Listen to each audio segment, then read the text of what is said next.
Donc, bonjour à toutes et à tous.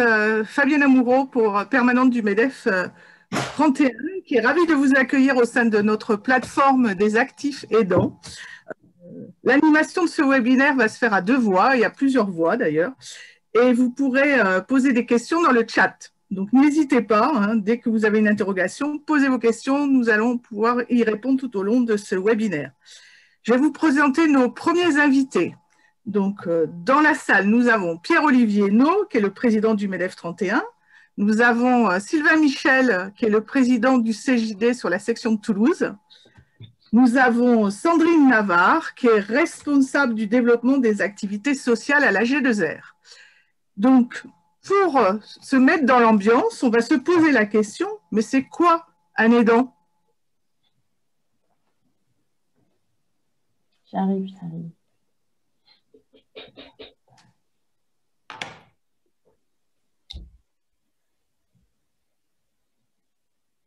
Toi, chef d'entreprise, sais-tu ce qu'est un actif aidant?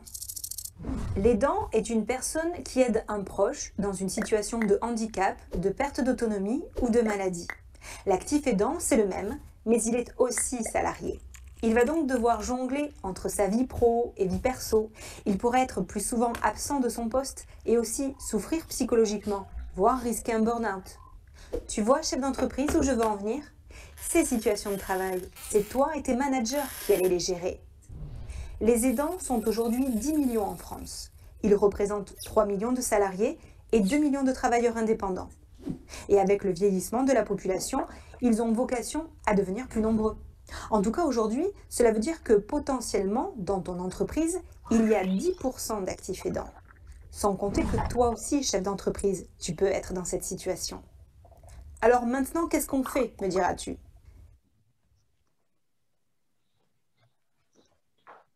Alors, qu'est-ce qu'on fait, nous diras-tu, Pierre-Olivier? Je te passe la main. Avec quand même une bonne pression pour attaquer là. Quand même. Merci Fabienne, qu'est-ce qu'on fait? Mais j'espère qu'on va passer les prochaines minutes et heures à en parler et peut-être pas à trouver la solution aujourd'hui. En tout cas, je crois que tout le monde est en train de se mettre à jour sur le problème et à clairement se rendre compte que ce sujet d'abord des seniors, et pas uniquement d'ailleurs, mais enfin, en tout cas du vieillissement de la population et des personnes en situation de dépendance, par nature, par définition, ont besoin d'aide et que les actifs sont, dans, je crois, 2 cas sur 3, les seules personnes qui peuvent apporter cette aide. Je voudrais vous remercier à toutes et tous de prendre le temps de vous pencher sur ce sujet, qui est un sujet de société profond et grave en fait, et qui touche pratiquement toutes les familles. Alors c'est étonnant pour le MEDEF de s'intéresser à la question de la famille, mais à travers ça, évidemment, je m'intéresse au lien social qu'est l'entreprise et aux salariés qui elles-mêmes et eux-mêmes ont besoin de se sentir bien en entreprise, de sentir une atmosphère bienveillante pour pouvoir s'occuper de leurs proches, parce qu'il est question d'amour finalement. L'autre élément, c'est que je voudrais vous remercier, Sandrine Navarre en particulier, également Sylvain. On ne se connaît pas encore, il faut absolument que nous prenions le temps d'échanger, de nous rencontrer. Et puis Fabienne, l'équipe permanente du MEDEF, d'avoir pris le temps d'organiser cette table ronde. Je sais qu'AG2R, la mondiale, d'abord qui est un partenaire fort du MEDEF 31, est très actif sur ces sujets-là.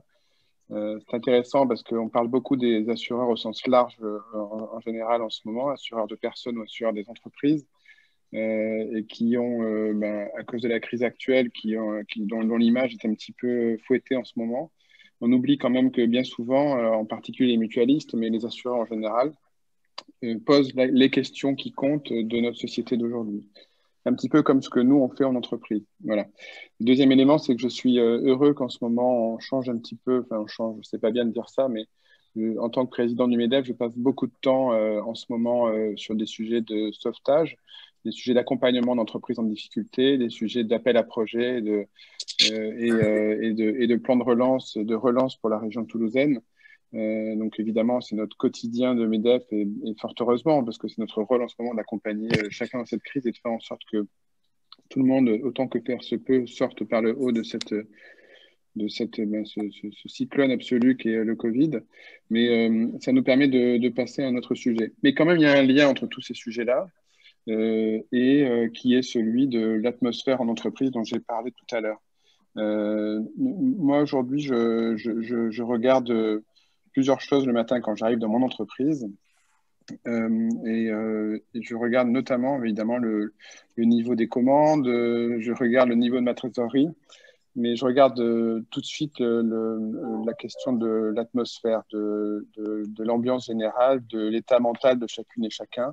Parce qu'évidemment, l'entreprise est faite d'hommes et de femmes et qu'elle a besoin de chacune et chacun pour avancer, pour produire et pour vendre et pour jouer un rôle dans la société.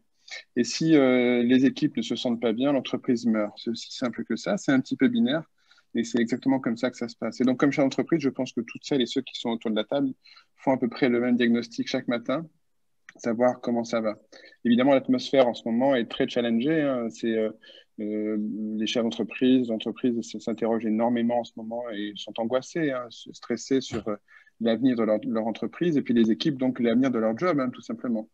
Donc, il se trouve que le télétravail est en partie la réponse ça permet peut-être d'ailleurs aux actifs aidants de trouver plus de temps à la maison pour se consacrer à leurs proches qui en ont besoin, paradoxalement, ce télétravail. En revanche, le télétravail, ça enlève à chacun cette opportunité de vie sociale qui est le lieu de vie de l'entreprise. Alors, le MEDEF n'est pas contre le télétravail et je ne veux pas déplacer la discussion et le débat du jour. Mais il faut que tout ça se passe dans la mesure, si vous voulez, et qu'on ne s'achemine pas à long terme vers un télétravail 4 ou 5 jours par semaine. C'est absolument impossible. Et si vous toutes et vous tous, vous êtes chez vous aujourd'hui, je pense que vous préféreriez que nous soyons ensemble dans un petit amphi, à partager un café, voire même, soyons fous, à s'embrasser pour se dire bonjour. Donc, l'atmosphère compte énormément. L'ambiance et le lien social qu'est l'entreprise compte énormément ça. Il y a un petit jeu de mots, une petite gimmick qui circule depuis quelques jours, qui est intéressante, qui dit que l'entreprise n'a toujours été qu'un lieu de valeur ajoutée. Et désormais, ce travail à distance pose un défi à l'entreprise de devenir ou de redevenir un lieu de chaleur ajoutée. Et finalement, cette chaleur-là, on doit la trouver dans la bienveillance du patron pour pouvoir notamment s'occuper de ses proches quand ils en ont besoin. Et ça, c'est un vrai défi au quotidien. Et le MEDEF s'intéresse à ça pour ça, sous ce prisme-là, parce que dans Actif Aidant, il y a actif. Donc, on doit y consacrer du temps et de l'énergie, se poser la question avec des grands acteurs de la vie sociale qui sont ceux de l'assurance, bien évidemment. Et puis, tout le monde en sortira grandi. Donc, il faut trouver des solutions à l'initiative du monde privé, bien sûr, à l'initiative des entreprises, et puis le gouvernement doit apporter quelque chose. Donc, nous, MEDEF, dans notre rôle d'abord de réseau, on est tous là parce qu'on constitue un réseau de personnes intéressées par des sujets communs. Encore une fois, merci tous et tous de venir sous l'ombrelle de la marque MEDEF aujourd'hui pour se réunir et discuter ensemble. Deuxième rôle du MEDEF, c'est d'apporter des idées, des solutions, des réponses aux adhérents. C'est ce qu'on va tâcher de faire grâce à Sandrine et Sylvain aujourd'hui et grâce à G2R La Mondiale. Donc, merci encore. Le troisième rôle du MEDEF, c'est d'avoir un rôle d'influence auprès des collectivités territoriales, auprès des grands acteurs administratifs et également auprès du gouvernement. Donc, toutes les idées qui ressortent devront être poussées et notre fonction et mon job, c'est de pousser le plus d'idées possible, quoi. Donc, voilà. Je vais essayer de le faire le mieux possible. Je regarde mes notes si j'avais d'autres points à aborder. Non, je pense que c'est bon. Je vous remercie infiniment de prendre ce temps qui est absolument indispensable à notre société. Et je suis vraiment à l'écoute jusqu'au bout de la table ronde avec attention parce que c'est un sujet qui me concerne comme beaucoup d'entre nous. Et merci. Merci Pierre-Olivier. On va passer la parole à Sylvain, président du CJD de la section de Toulouse. Merci Sylvain. Merci à tous. Merci pour l'invitation. Merci Pierre-Olivier. Au CJD, ça fait longtemps que nous réfléchissons à la question des actifs aidants. Et à l'époque, dans la section de Toulouse, on avait formé un petit groupe. Certains d'entre vous connaissent les membres de ce groupe-là, dont a participé par exemple Corinne Grimaud d'AG2R, Stéphane Letron, ancien président du CJD, j'en passe. Ojeva, de Bout du Prod, qui a notamment avec qui on a créé la petite vidéo que vous avez présentée au début. Si on va au bout de la vidéo, effectivement, vous voyez que c'est une vidéo CJD, fait avec Bout du Prod et AG2R en collaboration et qui est sur notre site dont je vous parlerai. Moi, je faisais partie de ce groupe-là dès le début et moi, j'ai juste le souvenir qu'on était tous de près ou de loin, tous concernés directement ou indirectement par cette problématique des actifs aidants. Alors, les chiffres, elles ont été donnés dans la petite vidéo. Je pense qu'ils ont évolué un petit peu depuis, mais on peut garder les grandes masses, hein, 10 millions d'aidants. Sur les 10 millions d'aidants, 5 millions sont des travailleurs, donc la moitié. Et sur ces 5 millions, 3 millions sont des salariés, 2 millions sont des indépendants. Ce qui veut dire que grosso modo, 10% de la masse salariale en France est concernée par les actifs aidants, étant eux-mêmes actifs aidants. Ça veut dire une entreprise de 10 personnes est déjà concernée au moins par un actif aidant. À l'époque, le mot aidant, il n'était pas vraiment identifié du grand public et les mots actifs aidants, ils étaient presque absents du vocabulaire, si ce n'est de quelques RH de grands groupes ou de quelques responsables d'organismes de prévention ou d'assurance, donc comme AG2R ou Formel, qui était déjà aussi un accompagnant du CJD sur la problématique. Les premiers travaux que nous avons réalisés, nous ont vite permis d'observer que, effectivement, comme l'a dit Pierre-Olivier, c'est un problème, c'est un phénomène sociétal et donc qui nous concerne tous. Que c'est un phénomène qui touche toutes les entreprises et que face à ça, le chef d'entreprise est relativement mal formé, voire pas du tout formé, face aux conséquences que ça peut avoir dans nos entreprises.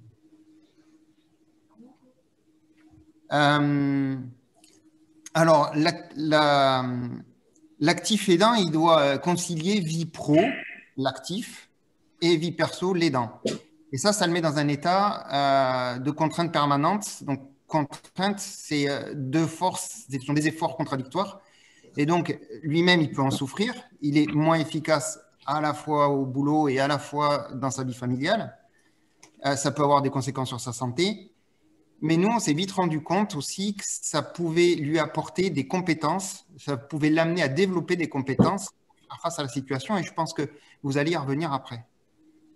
Donc après, avec l'aide de Formel, AG2R, première BRICS, je crois que c'est là qu'on a rencontré Pauline Tabar. Nos conclusions à nous, elles étaient assez simples. C'est un phénomène sociétal qui a des conséquences inéluctables dans les entreprises. C'est un phénomène qui doit être intégré dans ce que nous appelons au CJD la stratégie de la performance globale, qui équivaut à ce qu'on pourrait appeler plus communément la RSE. Et donc, nous avons créé cette plateforme dont est issue la vidéo. Cette plateforme qui s'appelle CJD Mes Aidants, et c'est un site, bien sûr, que je vous invite à aller visiter après. C'est un site sur lequel, effectivement, on peut s'appuyer pour la suite. Alors, pour conclure, s'il y a 7 ans, nous, on était peut-être au CJD un petit peu précurseurs sur ce thème. Moi, je suis ravi qu'aujourd'hui, il y ait un plus grand nombre d'acteurs, qu'ils soient publics ou privés, qui se saisissent de ce sujet d'importance. Et j'aimerais que le travail que nous avions réalisé à l'époque, il serve à faire avancer la problématique avec tous, avec un nouvel élan, de nouvelles collaborations. Et j'avoue qu'au CJD, je prends cet élan et ces nouvelles collaborations avec grand plaisir. Parce qu'en fait, prêter attention à nos actifs aidants pour mieux intégrer leurs contraintes dans nos organismes, ça permet de rendre l'entreprise plus humaine, comme le disait Pierre-Olivier, et donc plus efficiente.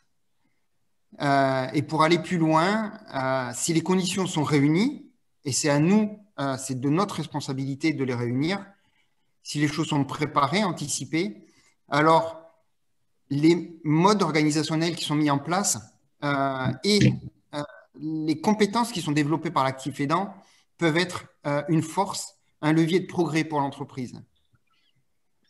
Donc j'espère que ce sera le sens des interventions à venir et peut-être du témoignage de Valérie que j'ai vu en photo tout à l'heure, enfin sur l'écran qui est autour de la table, avec qui à l'époque, souviens-toi, on avait organisé une plénière et Valérie, c'était il y a 6 ou 7 ans je crois, était déjà intervenue pour nous sur ce sujet-là. Donc merci à tous, vraiment merci pour cette bonne initiative et je me tiens à votre disposition pour participer. Merci Sylvain. On va passer la parole à Sandrine de la G2R. Bonjour à tous. Je vais essayer d'être brève et beaucoup de choses ont été déjà dites. Moi, ce que je voulais vous dire, en fait, c'est, alors d'une part, le groupe AG2R La Mondiale, on en a beaucoup parlé depuis le début, il a été cité, et c'est vrai qu'il est surtout connu comme une société d'assurance, de prévoyance santé, mais c'est aussi une caisse de retraite sous tutelle des fédérations Agirc-Arrco, qui sont le régime de retraite des salariés du privé. Et ces fédérations, en fait, nous allouent des fonds sociaux qui sont destinés à soutenir des actions autour de 4 axes prioritaires, mais qui sont rassemblés sous un axe chapeau, en fait. Et cet axe, c'est agir pour le bien vieillir. Et ce soutien fait également écho à la raison d'être du groupe AG2R La Mondiale, qui explique notre présence ici et qui précise en fait que par nos expertises et nos conseils, nous sommes là pour permettre à chacun de mieux protéger sa vie et ses proches et de contribuer ainsi à renforcer le vivre ensemble. Et sous cet axe chapeau Agir pour le bien vieillir, qui est soutenu par le groupe grâce à donc ces fonds sociaux issus directement des fédérations Agirc-Arrco, se trouvent, comme évoqué, 4 axes prioritaires. Alors, on a la prévention santé des seniors, ou comment contribuer à assurer leur autonomie en bonne santé. L'habitat, donc là, c'est pour que le senior puisse rester chez lui le plus longtemps possible. Le retour à l'emploi des publics qui en sont le plus éloignés et l'axe qui nous rassemble aujourd'hui, le soutien des proches aidants. Alors après, ça a été dit, mais les proches aidants, en un mot, hein, ce sont ceux qui viennent en aide à une personne dépendante, qu'elle soit malade, âgée ou en situation de handicap. Et nombreux d'entre eux sont actifs et doivent concilier vie professionnelle et vie d'aidant. Et donc, pour les soutenir, il faut d'abord les connaître, donc les reconnaître, les informer et les accompagner à la fois dans leur démarche, mais aussi dans la recherche de réponses, dans la réponse à leurs besoins. Et par son métier d'action sociale et notamment auprès des aidants, le groupe AG2R La Mondiale n'apporte pas simplement un soutien financier, mais notre action va bien au-delà. Notre objectif depuis le début est de nous impliquer dans la co-construction d'actions avec nos partenaires. Et cette plateforme d'aide aux actifs aidants, dont vous parlera Nathalie, en est un très bel exemple. Donc, je laisserai Nathalie, bien sûr, vous la présenter, mais je voulais quand même d'ores et déjà, à ce stade, remercier l'ensemble des contributeurs pour leur soutien sans faille pendant les 3 années d'incubation de projet. Ce projet ne date pas d'hier. Donc, Première Brique, qui est incubateur de France Active MPA Occitanie, qui porte ce projet depuis sa naissance et qui a par ses recherches aussi consolidé les premières réflexions. Le CJD, également pionnier, ça a été dit tout à l'heure, et merci, donc pionnier des acteurs autour de la table et pionnier de la réflexion également.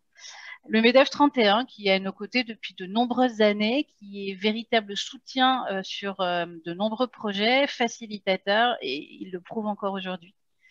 Et puis l'ensemble des contributeurs, puisqu'on a beaucoup échangé, et qu'ils soient donc dirigeants d'entreprise, salariés, actifs aidants également, hein, experts, professionnels de l'aide aux aidants, qu'ils soient associatifs ou entreprises, institutionnels et politiques. Merci donc encore à tous. Et je laisse la parole à François Gendron, qui est administrateur de France Active MPA Occitanie. Bonjour à tous. Moi aussi, j'ai essayé d'être bref, puisqu'on a déjà un tout petit peu de retard. Donc, je suis vice-président de France Active MPA Occitanie. Nous, France Active MPA, nous sommes membres de la Fédération France Active et nous intervenons sur l'ex-région Midi-Pyrénées. Notre cœur d'activité, c'est le financement et l'accompagnement de la création et du développement d'entreprises. D'ailleurs, dans ce cadre-là, on collabore beaucoup avec le réseau Entreprendre. Depuis 5 ans maintenant, nous nous sommes intéressés à l'émergence de nouvelles activités. Et c'est là, effectivement, qu'on a créé avec Toulouse Métropole un incubateur d'innovation sociale qui s'appelle Première Brique. C'est dans le cadre de cet incubateur et avec une méthodologie un peu particulière qui s'appelle la fabrique à initiative que on a construit la démarche qui nous rassemble aujourd'hui. La méthode de la fabrique à initiative, c'est la suivante: identification d'un besoin avéré auquel il est mal répondu. Ici, c'est le problème du développement, de la croissance du nombre des salariés en situation d'aidant et qui se retrouvent en difficulté. Bon, je ne vais pas redire ce qui a déjà été dit. On s'est aperçu, par exemple, qu'à MPA, sur 40 salariés, eh ben, on a 6 aidants. On est tout à fait dans la norme telle qu'elle a été présentée.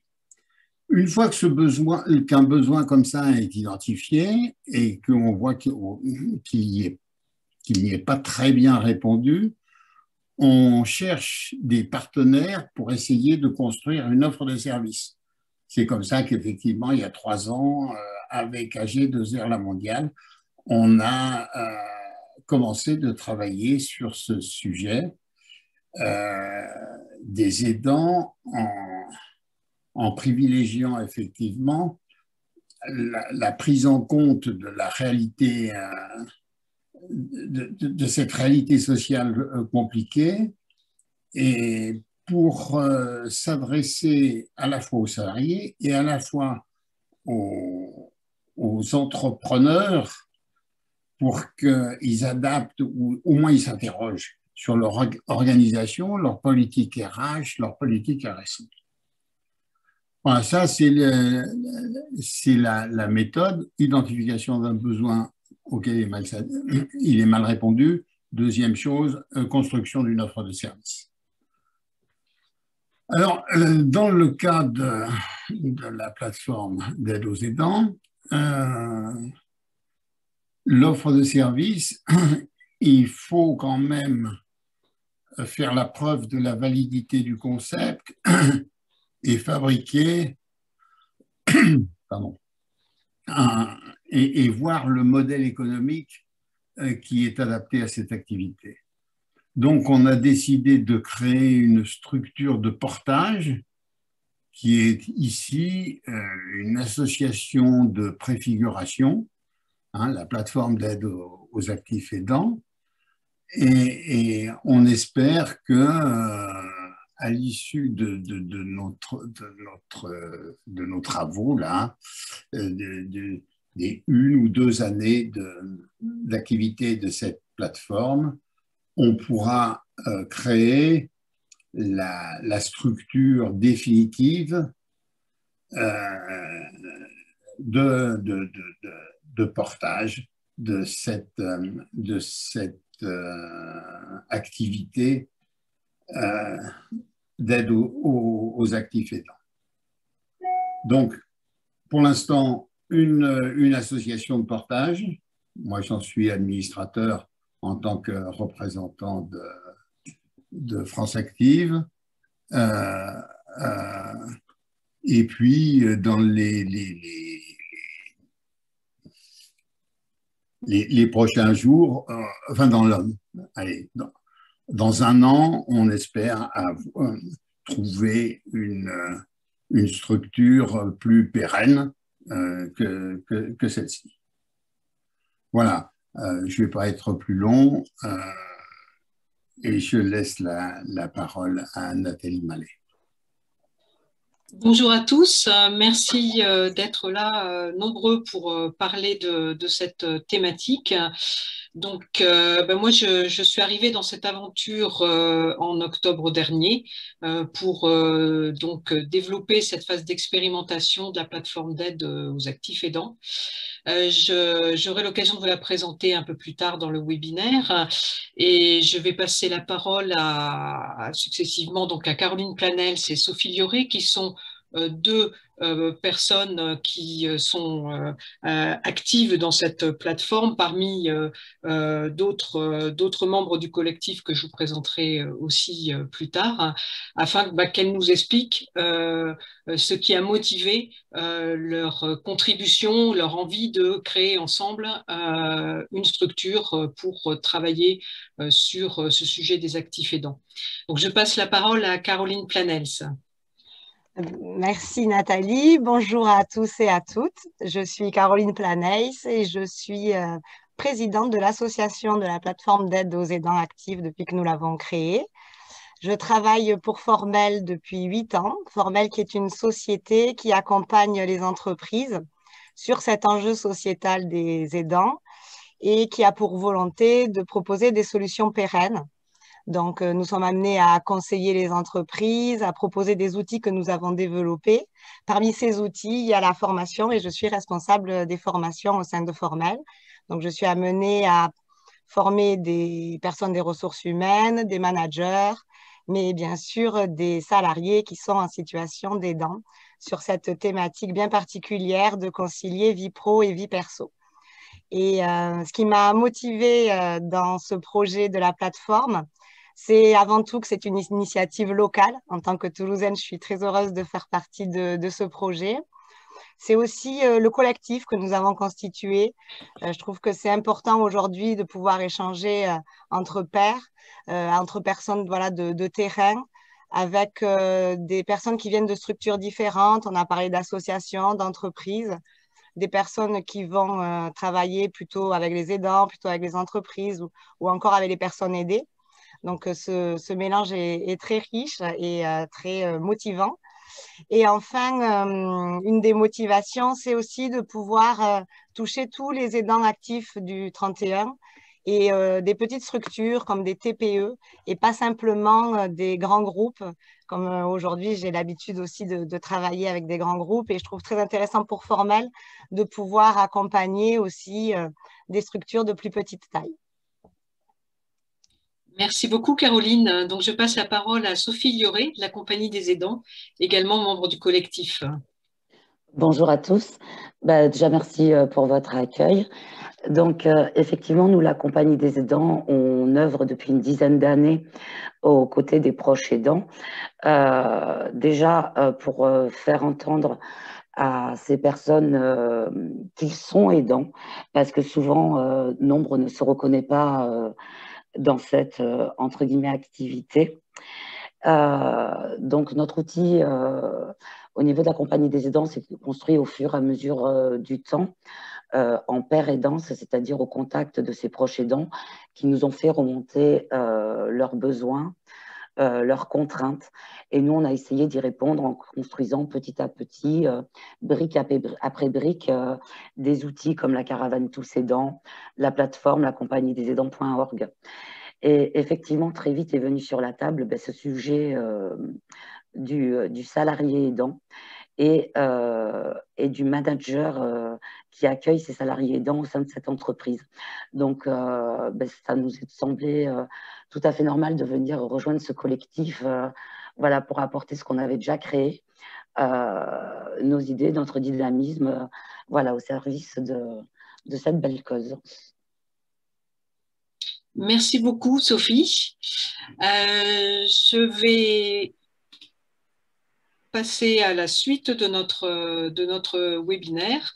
Donc, en donnant la parole à Thierry Calva, notre expert. Hein, c'est bien d'avoir une parole d'expert qui nous permette de prendre de la hauteur par rapport au sujet, peut-être faire un petit pas de côté aussi ou un grand pas de côté justement pour le voir autrement.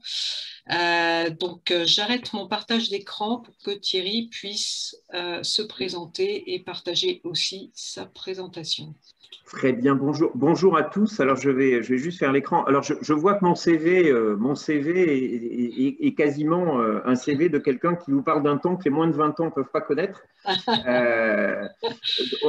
Non pas par coquetterie, mais en fait, je pense que ce sera beaucoup plus simple si je vous explique en une minute un peu le parcours et ce qui m'amène à laisser penser que je puisse être un expert. Je me méfie toujours de ce terme. En fait, moi, ça fait 20 ans que je travaille sur la question des aidants familiaux. Sous des angles divers et notamment dans le cadre d'études nombreuses et variées. Je me suis notamment occupé de l'animation et de la conception de la première journée nationale des aidants qui à l'époque rassemblait 6 ministres en exercice. C'est vous dire, c'est 2010, c'est vous dire si ça semblait être une priorité à la fois pour les pouvoirs publics et pour le monde globalement et institutionnel et économique, et que depuis 10 ans, on travaille à une forme de reconnaissance des aidants. Et déjà à l'époque, il y avait une table ronde qui était dédiée aux questions de salariés aidants, donc d'aidants dans l'entreprise. Par ailleurs, moi j'ai cofondé un think tank qui s'appelle le Cercle Vulnérabilité Société, et en même temps, je suis président d'une association qui s'appelle Juris Santé, et qui chaque année gère bon an mal an les demandes diverses et variées d'environ 2000-2500 aidants. J'ai regardé les chiffres là avant notre réunion, qu'on accompagne soit dans le cadre d'un accompagnement juridique ou socio-juridique, socio-administratif, soit dans le cadre de coaching. Voilà. Peut-être juste en guise d'introduction, j'ai combien de temps? Parce que comme le planning a eu l'air d'être chamboulé, on va dire quoi, un petit quart d'heure? Oui, voilà. Allez, je vais essayer un petit quart d'heure. Peut-être par rapport à tout ce qui a été dit, et je vais évidemment aller dans ce sens-là, je mettrai en garde, moi, sur deux aspects, deux choses qu'il faut garder en tête. Le premier, c'est, on pourrait appeler ça la question de l'amalgame. C'est-à-dire, d'une certaine façon, l'idée de penser les aidants, qu'ils soient d'ailleurs aidants ou salariés, mais on va parler des salariés, de façon uniforme. Et il y a notamment dans ce domaine-là des chiffres qui sont à l'évidence, et d'après ce que peuvent montrer les études, pas d'ailleurs forcément celles que j'ai menées, mais il y a plein d'études qui sont sur les aidants, c'est l'amalgame du chiffre qui consiste à penser que mécaniquement, parce que nous avons 3 millions de salariés, 2 millions d'indépendants, mécaniquement, dans chaque entreprise, on aurait entre 10 et 15% de salariés aidants. Ce qui est assez trompeur quand on regarde les choses. En fait, tout va dépendre des classes d'âge de vos salariés, tout va dépendre du genre de vos salariés. Donc, à partir de là, vous pouvez avoir des taux d'exposition très faibles ou vous pouvez avoir des taux d'exposition très forts, ce qui milite, et je crois que ça a été dit, pour une analyse du besoin le plus en amont possible, sinon on se retrouve à finalement apporter des réponses à un besoin qu'on a assez peu ou mal qualifié. Le deuxième type d'amalgame, et qui rejoint finalement aussi le deuxième, c'est celui du pas de temps, c'est-à-dire de se dire, le pas de temps, hein, c'est le décalage dans le temps, c'est celui de se dire finalement, je vais avoir et je vais aller avec mes aidants vers de gros soucis, ce qui est quand même un risque important, puisque plus on va véhiculer de la part des aidants, je le dis, hein, ça n'a pas été forcément dit là, mais le risque est toujours là, plus on va véhiculer sur la question des aidants une représentation qui est une représentation souffrante de l'aidant. Plus vous allez avoir tendance, d'une part, à ne pas en voir les effets dans les organisations et les impacts, c'est-à-dire que, par exemple, on évoque beaucoup la question de l'absentéisme des aidants qui serait plus absent que le reste des collaborateurs, ce qui, quand on regarde au global, hein, là je vous parle de situation globale, s'avère faux, c'est-à-dire que les aidants ne sont pas plus absents, ils sont même, si on est même joueur, ils sont absents 16 jours par an, alors que la moyenne de l'absentéisme cette année, alors année un peu particulière, on va plutôt se caler sur 2019, était de 17 jours. Donc c'est-à-dire que même globalement, ils sont même moins absents que le reste des collaborateurs, ce qui ne signifie pas pour autant qu'ils n'ont pas de besoin. Alors moi, je me suis juste, et je vais du coup partager mon écran, je me suis juste permis de faire une petite présentation qui sera sans doute plus parlante et permettra d'éviter que je ne parle trop. Alors, j'essaie de lancer ça, voilà. En fait, je vais vous présenter ce que c'est, alors qui est le versant, on va dire, de l'intérieur de ce que c'est qu'être aidant et de comment est-ce qu'aujourd'hui, quand on est une entreprise, on peut envisager les choses. En déplaçant en fait la question de l'aidant qui serait purement un objet social vers quelque chose qui serait sans doute plutôt quelque chose du domaine du management. De façon extrêmement simple, l'aidant et le salarié aidant, si on ramène sa mission et qu'on y enlève l'empathie, les sentiments sur le fait qu'il aide, etc., en fait, c'est ni plus ni moins un gestionnaire de filière personnalisée de soins.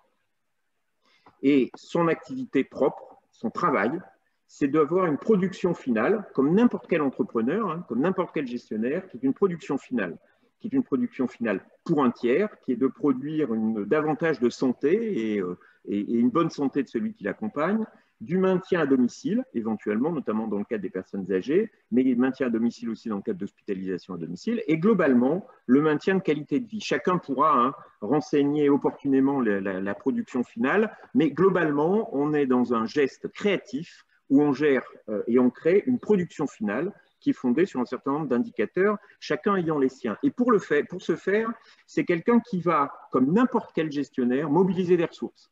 Et alors, il va mobiliser des ressources qui sont parfois des ressources médicales ou socio-sanitaires. Il va mobiliser des ressources familiales, notamment dans le cadre d'aidants, d'aidants qui se retrouvent avec des aidants secondaires. Il va mobiliser des ressources financières, éventuellement aussi, pour payer un certain nombre d'intervenants. Et puis, des ressources qui sont des ressources liées à son environnement, qui sont soit son voisinage direct, il y a pas mal d'expérimentations qui sont montées dans ce domaine-là, soit le canal associatif. J'évoquais mon association, on en a plein qui interviennent pour lui. Et ces ressources qui vont l'aider au quotidien dans le cadre de sa production finale, qui vont être transformées finalement dans le cadre de sa production finale, elles vont être mobilisées en fonction d'une chose que je vous demanderai juste de garder en tête parce que c'est assez important pour la suite, c'est le degré de dette qu'il entretient vis-à-vis de la personne qui l'accompagne. C'est-à-dire dans toute relation d'aidant, mais dans toute relation affective d'ailleurs, il y a une question de dette symbolique. C'est-à-dire, est-ce que je dois plus à la personne que j'accompagne qu'il ne me doit, ou au contraire, est-ce qu'il me doit plus que je ne lui dois? Vous voyez, c'est une question assez simple, c'est de l'arithmétique de base. Mais ce degré de dette, mine de rien, c'est celui qui va déterminer le degré d'engagement de l'aidant. Au passage, je fais juste cet aparté, mais je la fais régulièrement, c'est que vous aurez noté que l'engagement, quand aujourd'hui on veut des collaborateurs engagés et des gens qui s'engagent, étymologiquement, l'engagement signifie être en dette, engage. Donc, plus vous allez avoir une dette qui est une dette débitrice, c'est-à-dire que l'aidant se sent en débit, en dette vis-à-vis de la personne qui l'accompagne. Je prends un exemple assez simple, une épouse qui, toute sa vie, a été au foyer, n'y voyez aucune remarque machiste de ma part, c'est simplement qu'on est sur des générations où on a eu quand même beaucoup plus de femmes au foyer qu'on en a aujourd'hui. Une épouse qui a été femme au foyer et dont le mari tombe malade se sentira vraisemblablement, après ça dépend des conditions, dans une dette qui est une dette débitrice vis-à-vis de la personne qu'elle accompagne, et donc elle va avoir une propension à faire seule et à travailler en tant qu'aidante seule, donc à ne pas se faire aider et avec un risque fort, donc un niveau d'engagement maximal qui est le risque de rupture et qui est précisément là où les gens sont le plus fatigués et épuisés, c'est ceux qui ne se font pas aider, et c'est une forme de truisme ce que je dis là, mais toute la question c'est de savoir pourquoi ils ne se font pas aider. La question de la dette est intéressante de ce point de vue-là.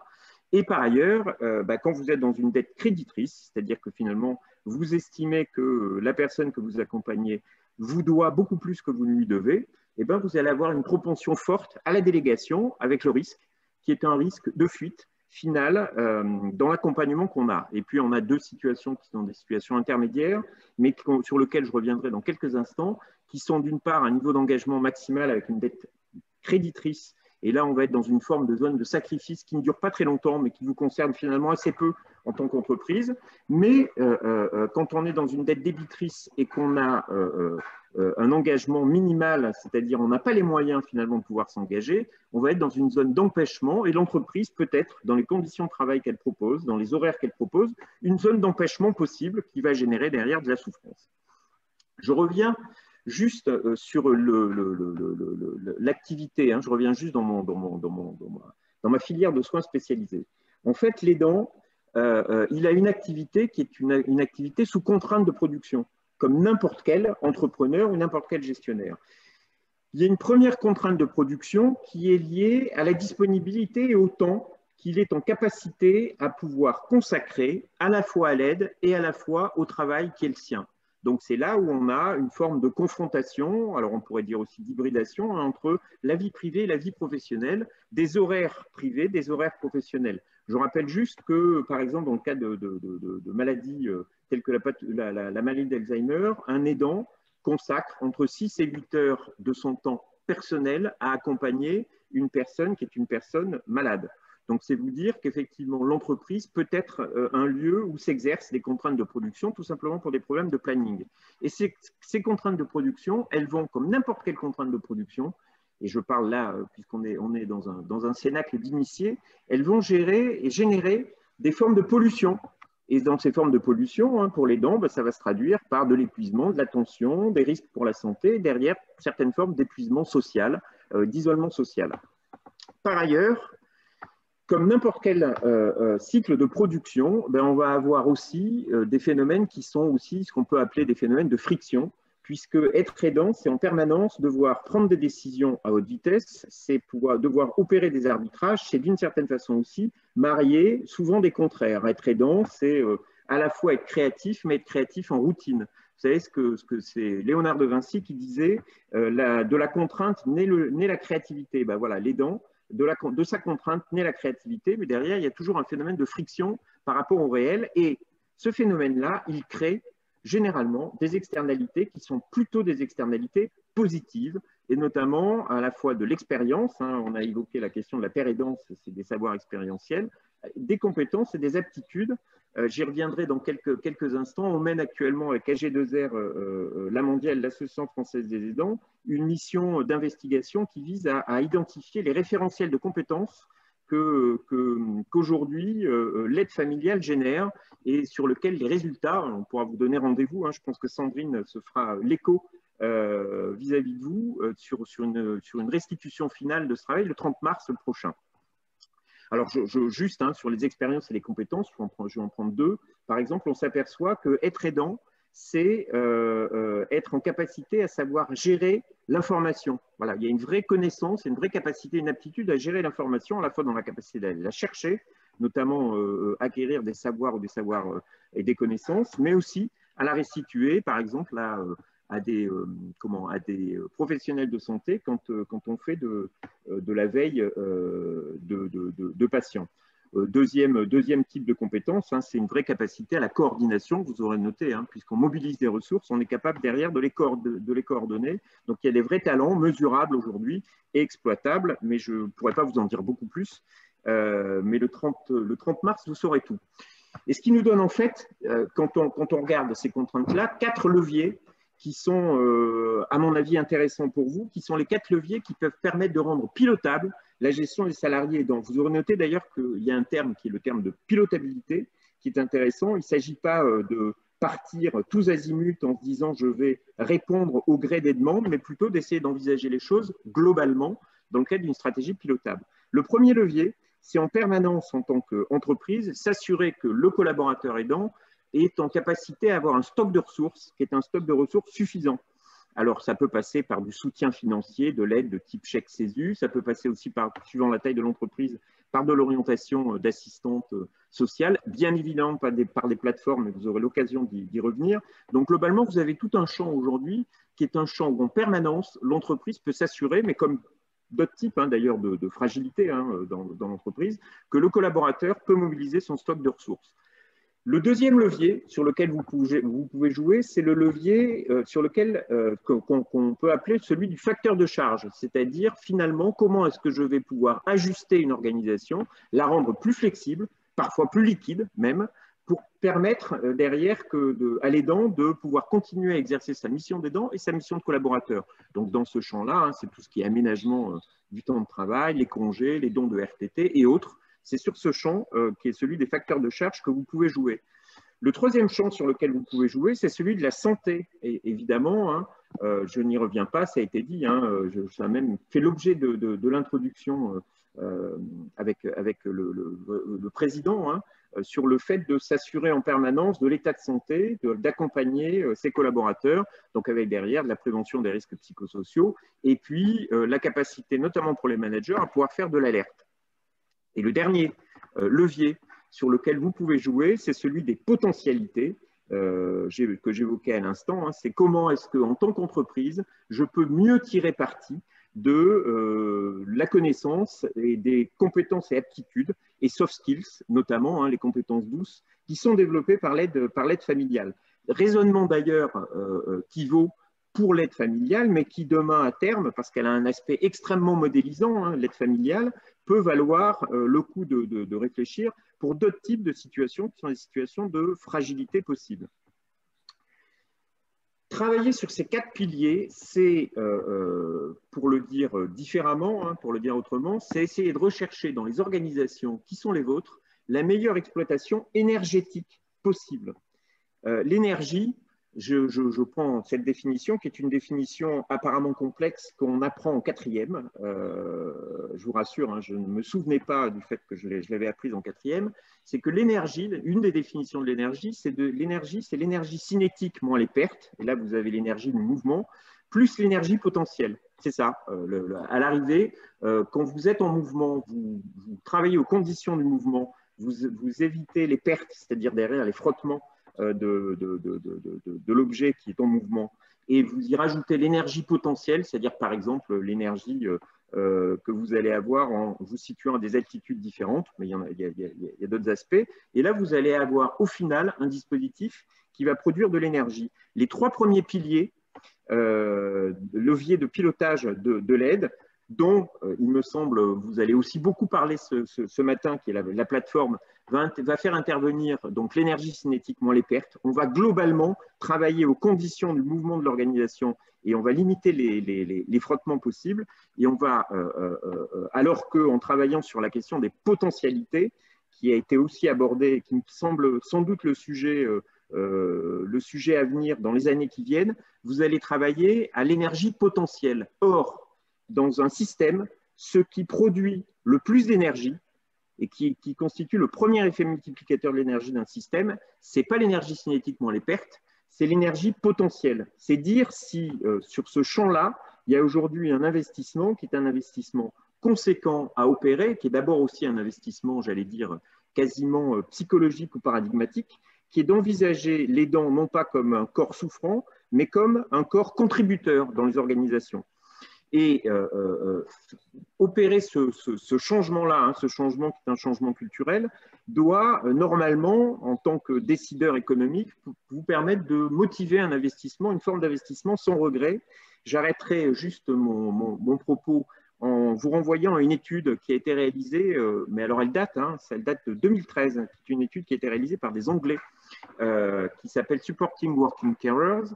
Elle a été réalisée par des Anglais, non pas parce que les Anglais auraient une espèce de vision de l'aide familiale différente des Français, c'est tout simplement qu'ils sont un peu en avance parce que leur système de santé étant moins protecteur, ils sont beaucoup plus organisés au niveau du champ associatif et donc il y a une plus forte visibilité et une plus forte influence vis-à-vis des pouvoirs publics et des entreprises.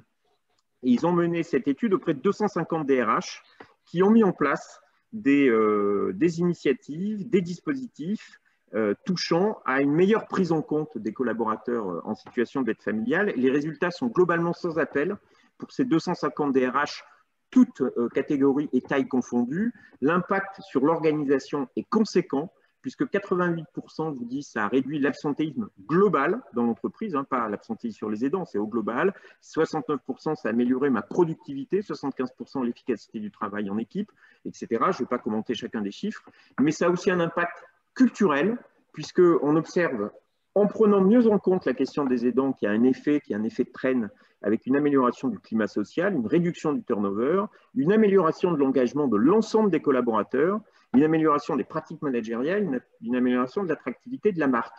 Donc on voit bien que derrière cette notion de performance, hein, qui n'est pas seulement une notion économique, mais qui est aussi une notion sociale et environnementale, on a là un vrai chantier qui devrait normalement vous motiver à agir et à bouger dans un sens qui est un sens d'une meilleure intégration d'un potentiel qui est celui de vos collaborateurs, qui peut parfois être de 5% des collaborateurs, mais parfois de 20%, suivant, hein, je vous le rappelle, la nature de vos effectifs.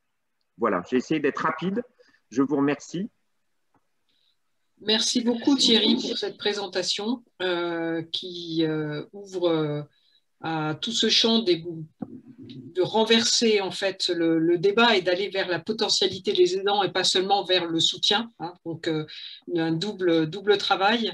Peut-être il y a des réactions, des questions avant qu'on passe au témoignage parce que j'imagine ça titille sur beaucoup de points.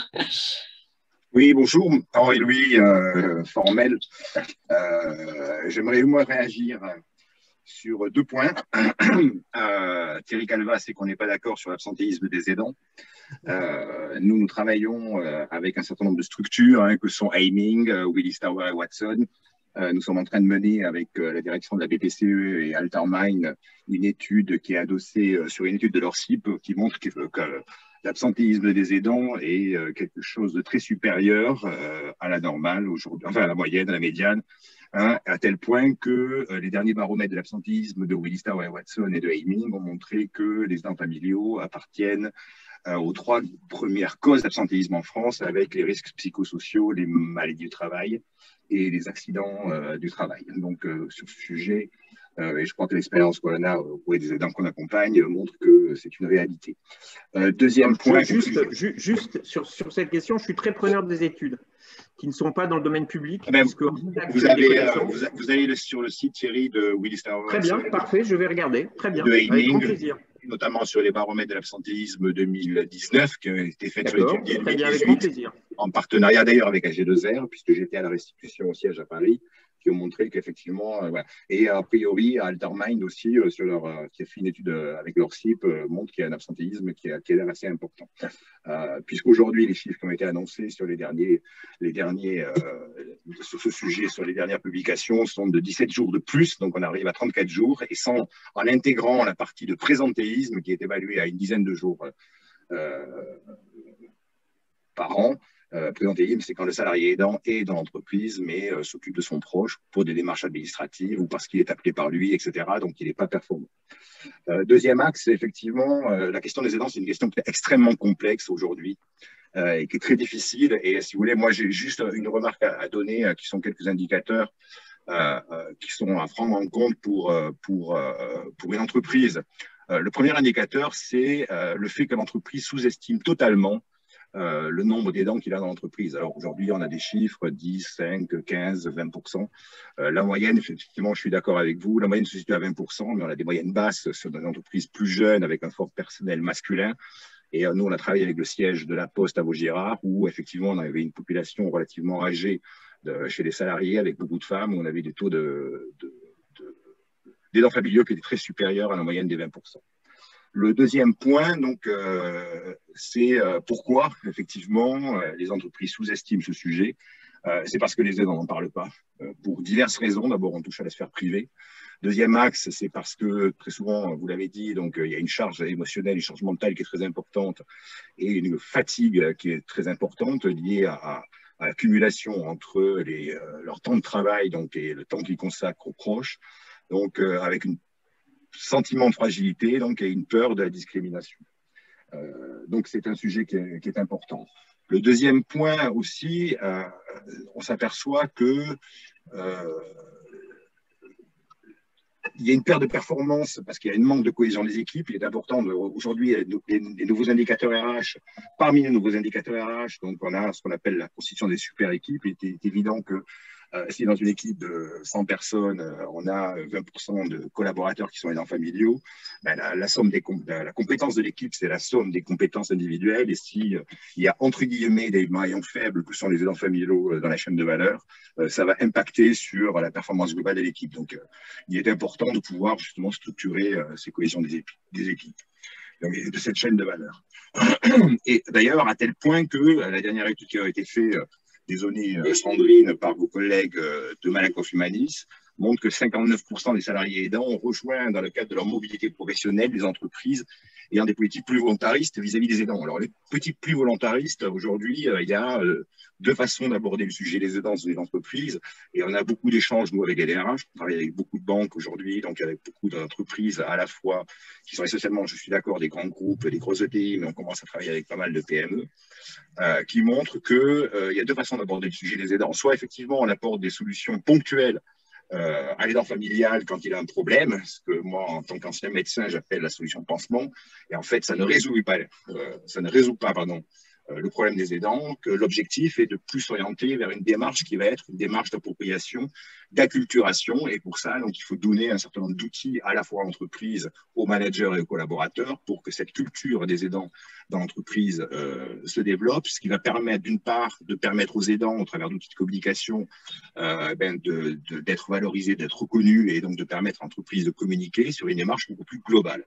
Et ça, c'est important, sinon on continuera à aller dans le sens d'une stratégie d'apporter des réponses ponctuelles. Et on le voit avec des plateformes. J'étais l'autre jour avec la DRH de L'Oréal qui me disait effectivement on travaille avec une plateforme, mais bon, quand on ne communique pas sur la plateforme, il ne se passe plus rien. Donc, et votre démarche d'appropriation me paraît un peu plus intéressante.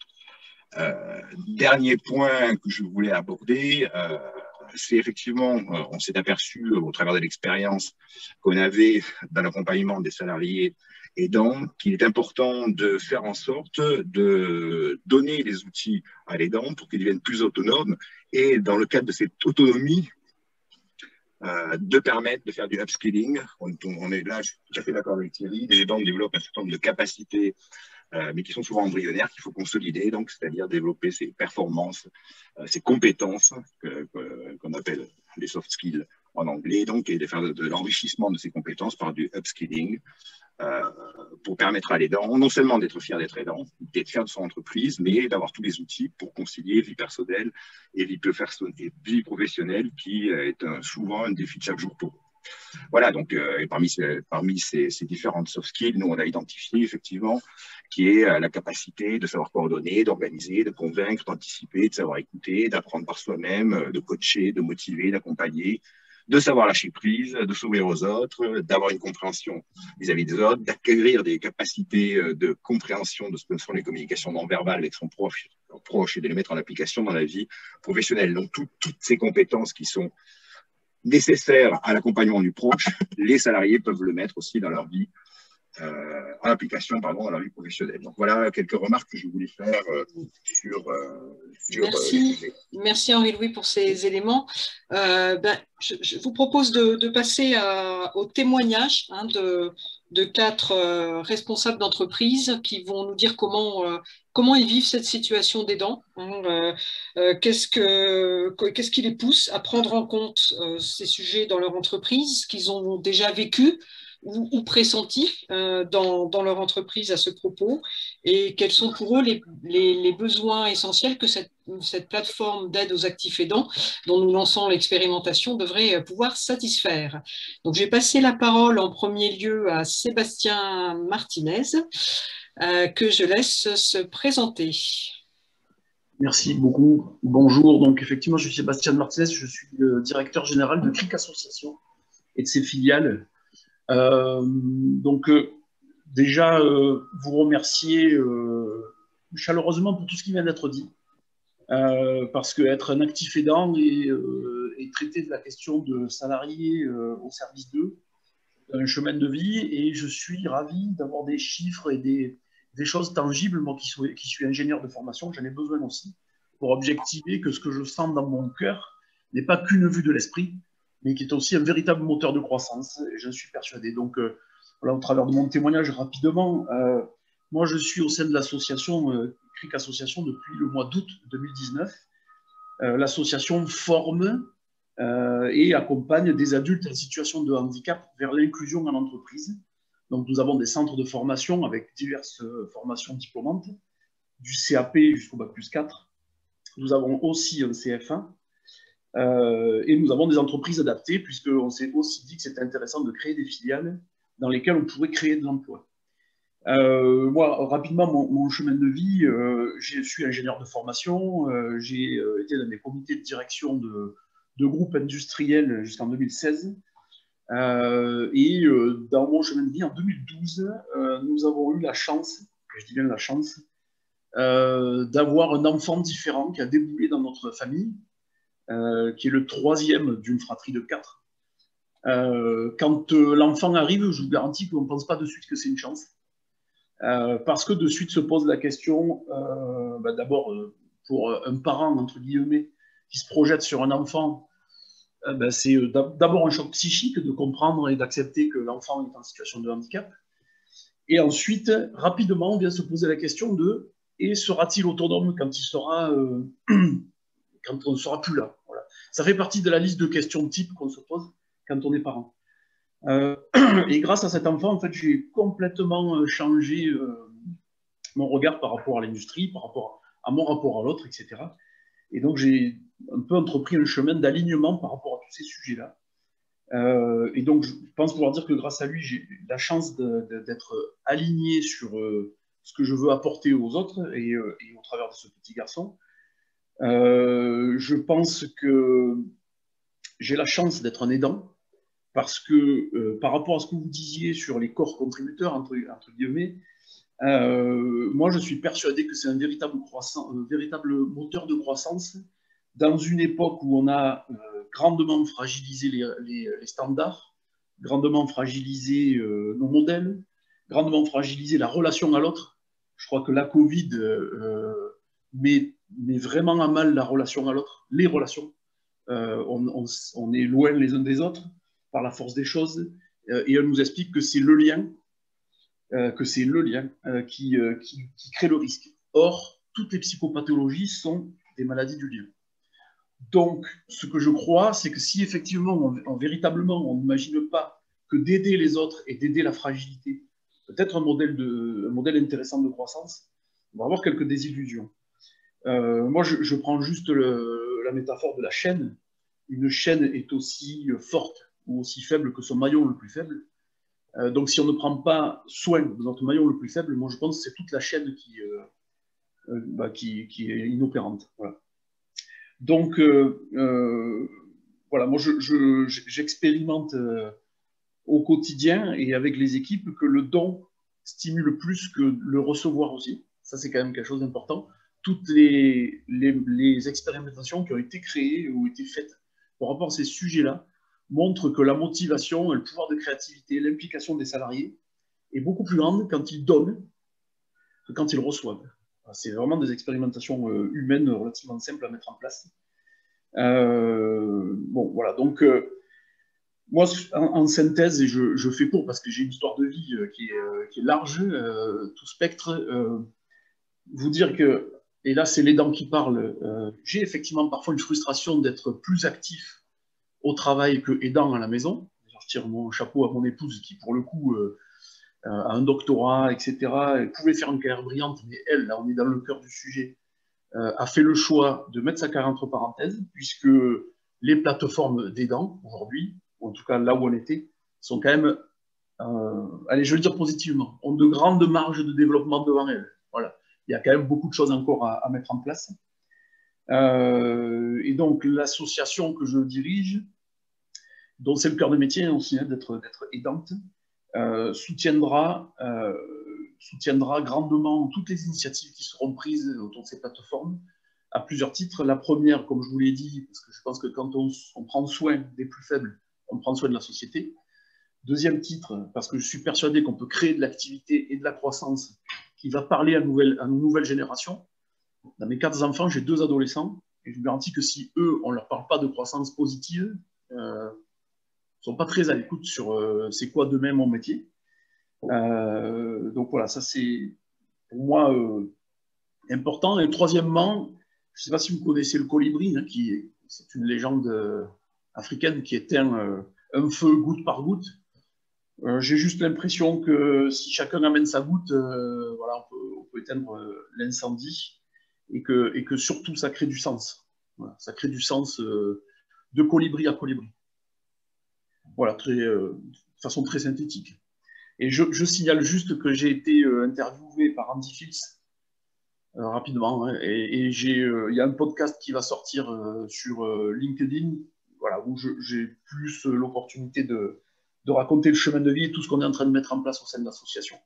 En toute humilité, hein, parce que il n'y a pas de copyright, c'est vraiment un partage, un don. Voilà. Merci beaucoup, Sébastien, d'avoir ouvert ces témoignages de cette façon. Je propose à Émilie Lacan de Veolia de nous parler de l'expérience de cette entreprise. Alors, moi, je vais rebondir sur la notion, bonjour à tous, de don que M. Martinez a évoqué. Nous, c'est par ce biais-là qu'on a touché le sujet des aidants. On avait une personne au sein de nos effectifs de la région qui a, comme M. Martinez, un enfant différent qui lui prend beaucoup de temps. Et pour elle, son métier, elle dit, je ne viens pas gagner ma vie, étant donné qu'il y a beaucoup de son salaire qui passe dans tout l'accompagnement de son fils, mais je viens respirer, je viens créer, je viens apporter, je viens échanger. Elle avait très peu parlé de ça et en fait, on a eu un très gros appel d'offres, donc on était toujours tous ensemble et ce sujet-là est venu sur la table et j'ai senti l'envie des autres, surtout. L'envie des autres de l'aider, elle demandait pas d'aide, hein. Mais les autres avaient envie de lui dire comment on fait pour que tu souffles, comment on fait pour t'apporter autre chose, pour éventuellement faire quelque chose de complètement différent. Donc on l'a attrapé par là et puis après c'est la vie qui m'a rattrapée. Je pensais pas que je devrais accompagner mon papa qui a 55 ans et qui a une maladie neurodégénérative. Et là, je me suis dit, en fait, la parole, ce qui avait été le cas pour cette collaboratrice, c'est important. Et donc, c'est comment on fait pour, dans notre organisation, et ça a été dit tout à l'heure, on identifie ces salariés-là, on les accompagne, on lève les tabous, alors que c'est quand même une partie d'une vie qui est très personnelle et que certains ont pas forcément envie de partager. Donc, nous, on l'a attrapé aussi par le levier de l'assistante sociale en disant qu'elle pouvait accompagner, parce qu'il y a quand même une notion de formalité administrative que quand vous mettez le doigt dedans, vous vous demandez comment vous allez vous en sortir. Donc, essayez de lever des freins et surtout de libérer cette parole-là, que les managers soient au courant et du coup, ils arrivent à organiser différemment parce que je pense qu'il y a aussi une bonne volonté générale et que c'est là qu'on a un levier de performance parce qu'une fois que c'est su, dans l'équipe, dans la ligne managériale, modulo qu'on ait des gens de bonne composition, mais ce qui est la majorité des gens, en tout cas je crois en l'être humain, les choses sont beaucoup moins difficiles. Et il y a un vrai collectif qui se crée, des vrais soutiens qui se font, des vraies compétences qui s'acquièrent et ça fait souvent même des nouvelles trajectoires de carrière.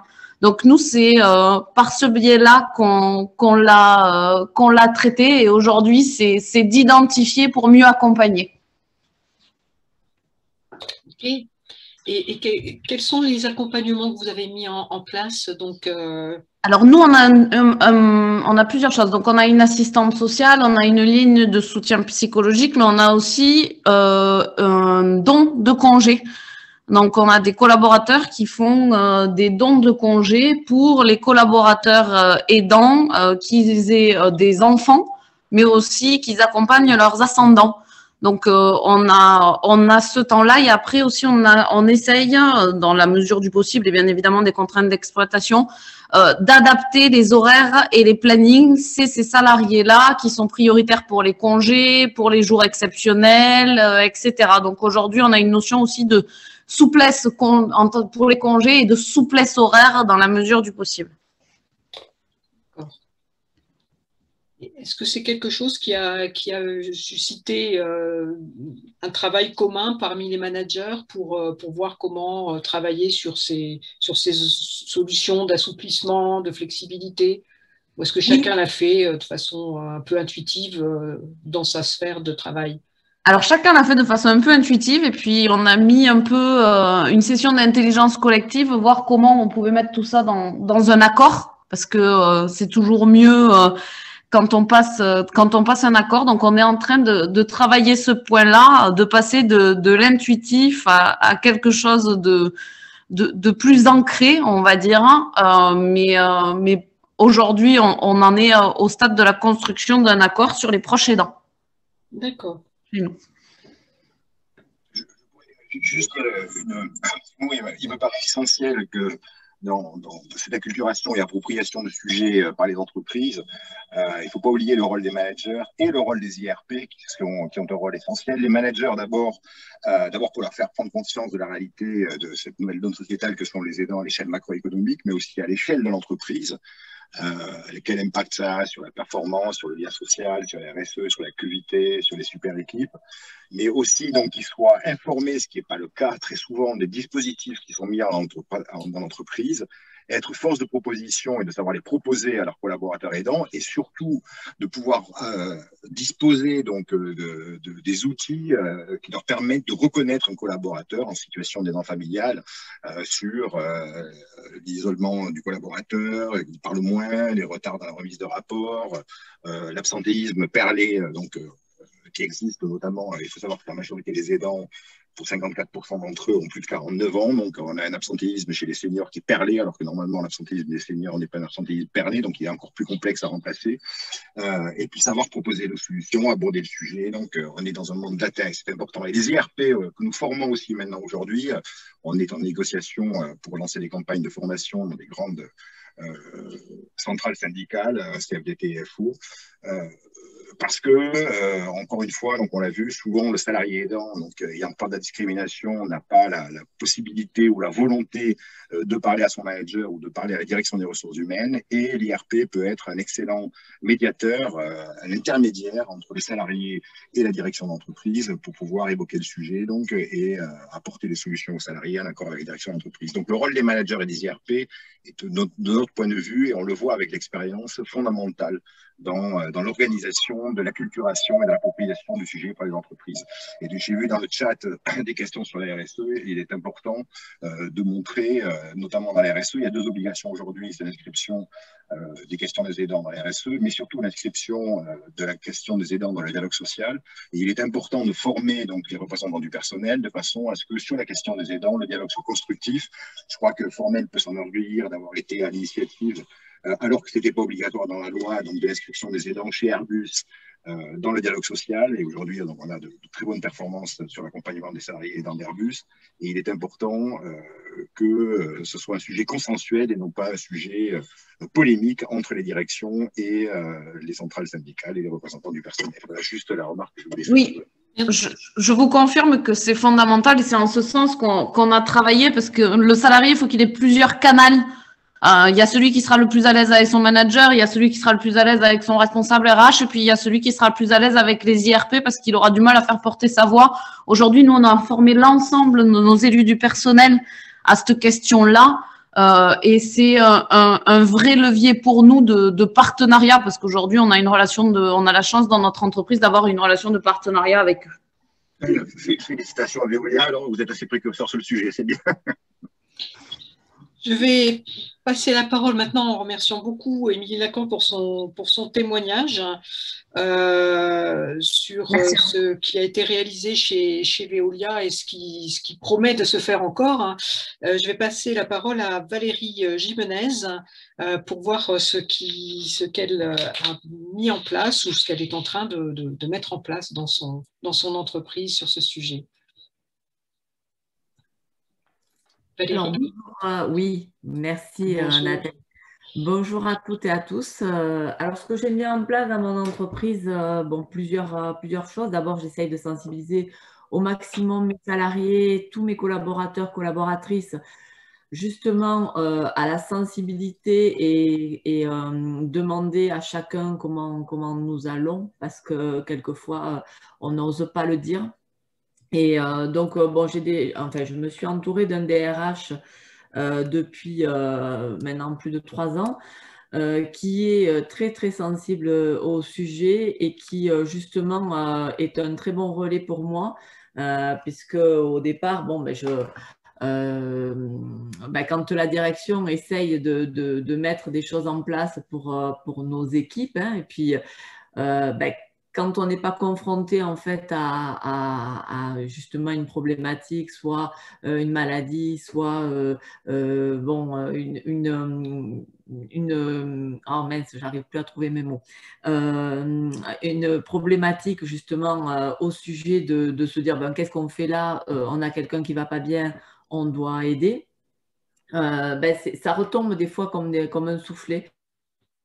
Moi, quand je passe dans mes équipes, je leur dis « Ah, ce conducteur, il a tel problème. Est-ce que vous avez pensé à appeler les assistantes sociales, à leur proposer Ah non, c'est vrai, on n'y a pas pensé. » Voilà, c'est des choses comme ça auxquelles on ne pense pas toujours. Hein. Moi, la première, hein, parce que même si j'ai été obligée, moi, d'être une personne justement aidant soit ma maman et ma belle-mère qui toutes les deux ont eu un cancer en même temps en 2004 et auquel j'ai dû faire face pour aller dans les entreprises, aller dans les hôpitaux et les accompagner jusqu'à la mort.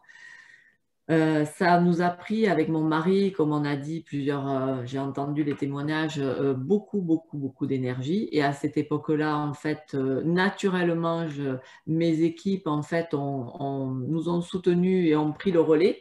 Donc, moi, je dis chapeau parce que si on n'avait pas eu des équipes aidantes, on n'aurait pas pu justement faire face justement et se libérer un petit peu de l'entreprise. Ensuite, on a eu notre fille qui est tombée malade pendant 2 ans et demi où il a fallu aller voir psychiatre, psychologue, clinique. Donc, ça nous a pris beaucoup de temps et puis on s'inquiète encore plus. Bon, j'ai eu le cas des mamans et j'ai eu le cas des enfants. En fait, bon, les mamans, c'est vrai que c'est compliqué. On voit sa mère dépérir et devenir un petit oiseau. Par contre, quand c'est notre fille, c'est encore pire. Ben, je pense que moi, je suis partie dans les champs hurler parce que j'avais l'impression que j'avais mes tripes qui sortaient de mon corps. Et donc, voilà, c'est des périodes comme ça qui fait que ben, je n'ai pas de mérite en fait à mettre en place des choses dans l'entreprise puisque quelque part, j'ai été confrontée moi-même à ça, comme je crois qu'il s'appelle Sébastien. Voilà, c'est parce qu'en fait, on y est confronté que du coup, on est beaucoup plus sensible et qu'on va faire attention aux autres autour de nous. Et donc, ben, j'ai effectivement mis en place en premier, c'était les assistantes sociales. Donc, je suis au conseil d'administration aussi du CIRESO qui nous aide bien parce qu'on se rend compte et malgré... Enfin, j'aurais pas voulu que ça augmente, mais c'est vrai qu'avec cette crise, les heures d'assistante sociale augmentent. Mais bon, ça nous permet à nous de nous libérer sur ce qu'on sait faire parce que moi, j'étais au départ, on m'appelait Mère Teresa dans l'entreprise parce que voilà, je voulais aider tout le monde. Je suis contente, il n'y a pas longtemps, j'ai une collaboratrice qui a un enfant avec un handicap et c'est une convoyeuse. Elle me croise l'autre jour parce qu'elle va retravailler dans quelques jours. Elle me dit Valérie, ça va être génial parce que je vais reprendre le travail. Mais ça, c'est super. Ça fait 3 ans. 3 ans en fait qu'elle est arrêtée parce que en fait elle est obligée d'aider son petit garçon de faire plus ou moins le taxi alors qu'elle aurait pu avoir justement cette aide. Moi j'ai mon petit-fils qui est MDPH et du coup on a monté un dossier qui n'est pas encore complètement terminé, donc il est dans une classe Ulysse mais sans avoir l'autorisation et on doit avoir un taxi. Parce que c'est pas. Moi, je pense qu'aider justement une personne, que ce soit quelqu'un proche de sa famille, c'est pas en faisant le taxi qu'on l'aide davantage. C'est plutôt en étant là, présente dans des moments de qualité plutôt que de quantité. Et laissons faire justement aux personnes compétentes le travail et justement d'être complémentaires et de pouvoir s'aider les uns les autres. Mais c'est vrai que même en étant comme ça confrontée, quand je suis dans l'entreprise et que j'en parle, eh ben c'est pas évident. C'est pas évident parce que ben, quand c'est quelqu'un, comme on a dit plusieurs fois, ben, c'est oui, on va passer pour quelqu'un d'embêtant, on fait pas bien son travail, alors qu'en fait, on le fait encore plus. Hein. Moi, je travaillais le soir jusqu'à 2 h du matin pour rattraper, ben, parce qu'à l'époque, ben, c'est moi qui faisais la facturation, c'est moi qui faisais la saisie en compta, ben, du coup, je le faisais le soir. Donc voilà, on y arrive puisque je suis encore là. Mais c'est vrai que si on peut être aidé, c'est quand même pas mal. Sauf que l'être humain, et je pense que c'est aussi un peu en France, tout ce qui est aide, c'est un peu tabou. Le handicap, c'est tabou. Dès qu'on a le moindre problème et qu'on n'est pas qu'on rentre pas dans le cadre, déjà même à l'éducation nationale, maintenant, je suis contente parce que tout ce qui est dyslexique, dyslexie, dyscalculie, dysorthographie, peu importe tous les disques qu'il peut y avoir, ça y est, c'est considéré comme comment dire, une compréhension différente et on va mettre des outils en place pour justement aider ces personnes à réagir autrement. Et moi, j'ai mes 2 enfants qui avaient plusieurs 10 et avant, c'était pas considéré. Mon fils a 31 ans. Il n'y avait pas grand monde, il fallait aller à Paris pour faire justement toutes les séances. Ben voilà, c'était assez compliqué. Et puis, et encore avant, on était considérés comme des cancres. Donc, on a une évolution dans la vie qui fait que, waouh, super, on y arrive. Mais je pense qu'on a encore du travail. Et je dis merci à Sylvain aussi, parce que de m'avoir laissé la possibilité, il y a, oui, à peu près 7 ans, d'avoir pu témoigner sur sur le webinaire enfin c'est pas un webinaire, c'était un présentiel, c'était génial d'ailleurs, sur si j'aidais mes aidants, parce qu'à l'époque j'avais déjà eu ma problématique de maman et de belle-maman qui était décédée, puis ma fille, donc du coup j'ai pu témoigner à ce moment-là, mais on doit aider pour tout, parce que une de nos qualités dans l'entreprise, c'est l'esprit d'équipe. Et c'est ça, je veux dire, une équipe ne gagne pas seule, elle gagne en étant ensemble et avec justement chacun nos sensibilités, nos compétences différentes, nos forces. Et c'est comme ça qu'on peut y arriver. Donc voilà ce que je voulais dire, c'était surtout ne jugez pas l'autre parce qu'on ne sait pas ce qui peut lui arriver et ce qui lui arrive au moment où il nous parle, parce que quand on croise des gens, des fois on dit oh là là, celui-là, je sais pas, il est fatigué, il est mou, n'importe, mais on ne sait pas ce qui lui est arrivé dans la nuit. Ou quand on dit des fois quel con, on est toujours le con de quelqu'un, donc ça, on doit le garder dans l'esprit, hein, parce que voilà, et surtout, je dis à mes salariés, sortez ce que vous avez dans la tête parce qu'on ne peut pas lire, on n'a pas un cerveau transparent, on ne peut pas lire ce que vous avez et surtout parler parce que c'est la communication qui va nous aider à mieux nous comprendre les uns les autres et aussi à nous accepter tels que l'on est les uns les autres et déjà nous accepter tels que l'on est. Voilà, merci en tout cas de votre écoute à toutes et à tous. Merci beaucoup Valérie pour ce double témoignage de chef d'entreprise et d'aidante. Je retiens notamment que quand vous insufflez une culture d'entreprise de l'écoute et de l'attention aux autres, c'est dans tous les sens que ça marche. C'est-à-dire c'est les managers qui aident leurs collaborateurs, mais c'est aussi les collaborateurs qui aident leurs managers. Et donc on est sur quelque chose de très circulaire. Peut-être s'il n'y a pas de remarques particulières, il y a des choses qui se passent dans le chat, hein, beaucoup de témoignages complémentaires et de remerciements aussi à vos témoignages. Je vais passer la parole à Joël Echevarria, qui va nous faire part de sa sensibilité au sujet et de ce qu'il souhaiterait, ce qu'il a déjà pu mettre en place par rapport à des situations et ce qu'il souhaiterait faire dans sa structure. Merci Nathalie pour l'invitation. Des témoignages très émouvants. On apprend des choses sur des gens qu'on pensait connaître un petit peu. C'est la magie de ce genre de rencontre. Donc là, le sujet m'intéresse à 2 titres. En tant que professionnel, donc je suis directeur général des services d'un centre de recherche en économie, TSE, que beaucoup de gens d'entre vous connaissent. Donc, c'est une communauté faite d'agents publics, de salariés privés, de chercheurs, d'enseignants-chercheurs, de doctorants, Dans cette communauté, forcément, mais c'est des sujets parce qu'il y a une typologie générationnelle qui fait qu'on a beaucoup notamment dans le staff de droit privé, j'ai beaucoup de jeunes mères, mais du coup, j'ai aussi une autre génération qui sont des personnes qui ont mon âge et plus, et qui sont donc confrontées à titre personnel à ces sujets-là. Et par ailleurs, mon autre casquette, c'est président d'une association qui intervient dans le champ du maintien à domicile et qui a notamment toute une série d'activités, de prestations, entre guillemets, autour des maladies neurodégénératives et du grand âge. Donc, on intervient à domicile chez des patients Alzheimer, chez des patients dépendants. Donc, c'est aussi à travers cette association des sujets qui nous concernent. Et c'est au titre d'ASA, d'ailleurs, que j'avais été associé au départ aux travaux qui ont débouché sur la création de la plateforme. Et on s'est croisé avec Caroline et quelques autres qui sont présents aujourd'hui sur cette réunion. Donc, du coup, forcément, j'avais une vision biaisée du sujet, positivement biaisée du sujet en tant que manager à TSE. Donc, dès 2019, on a…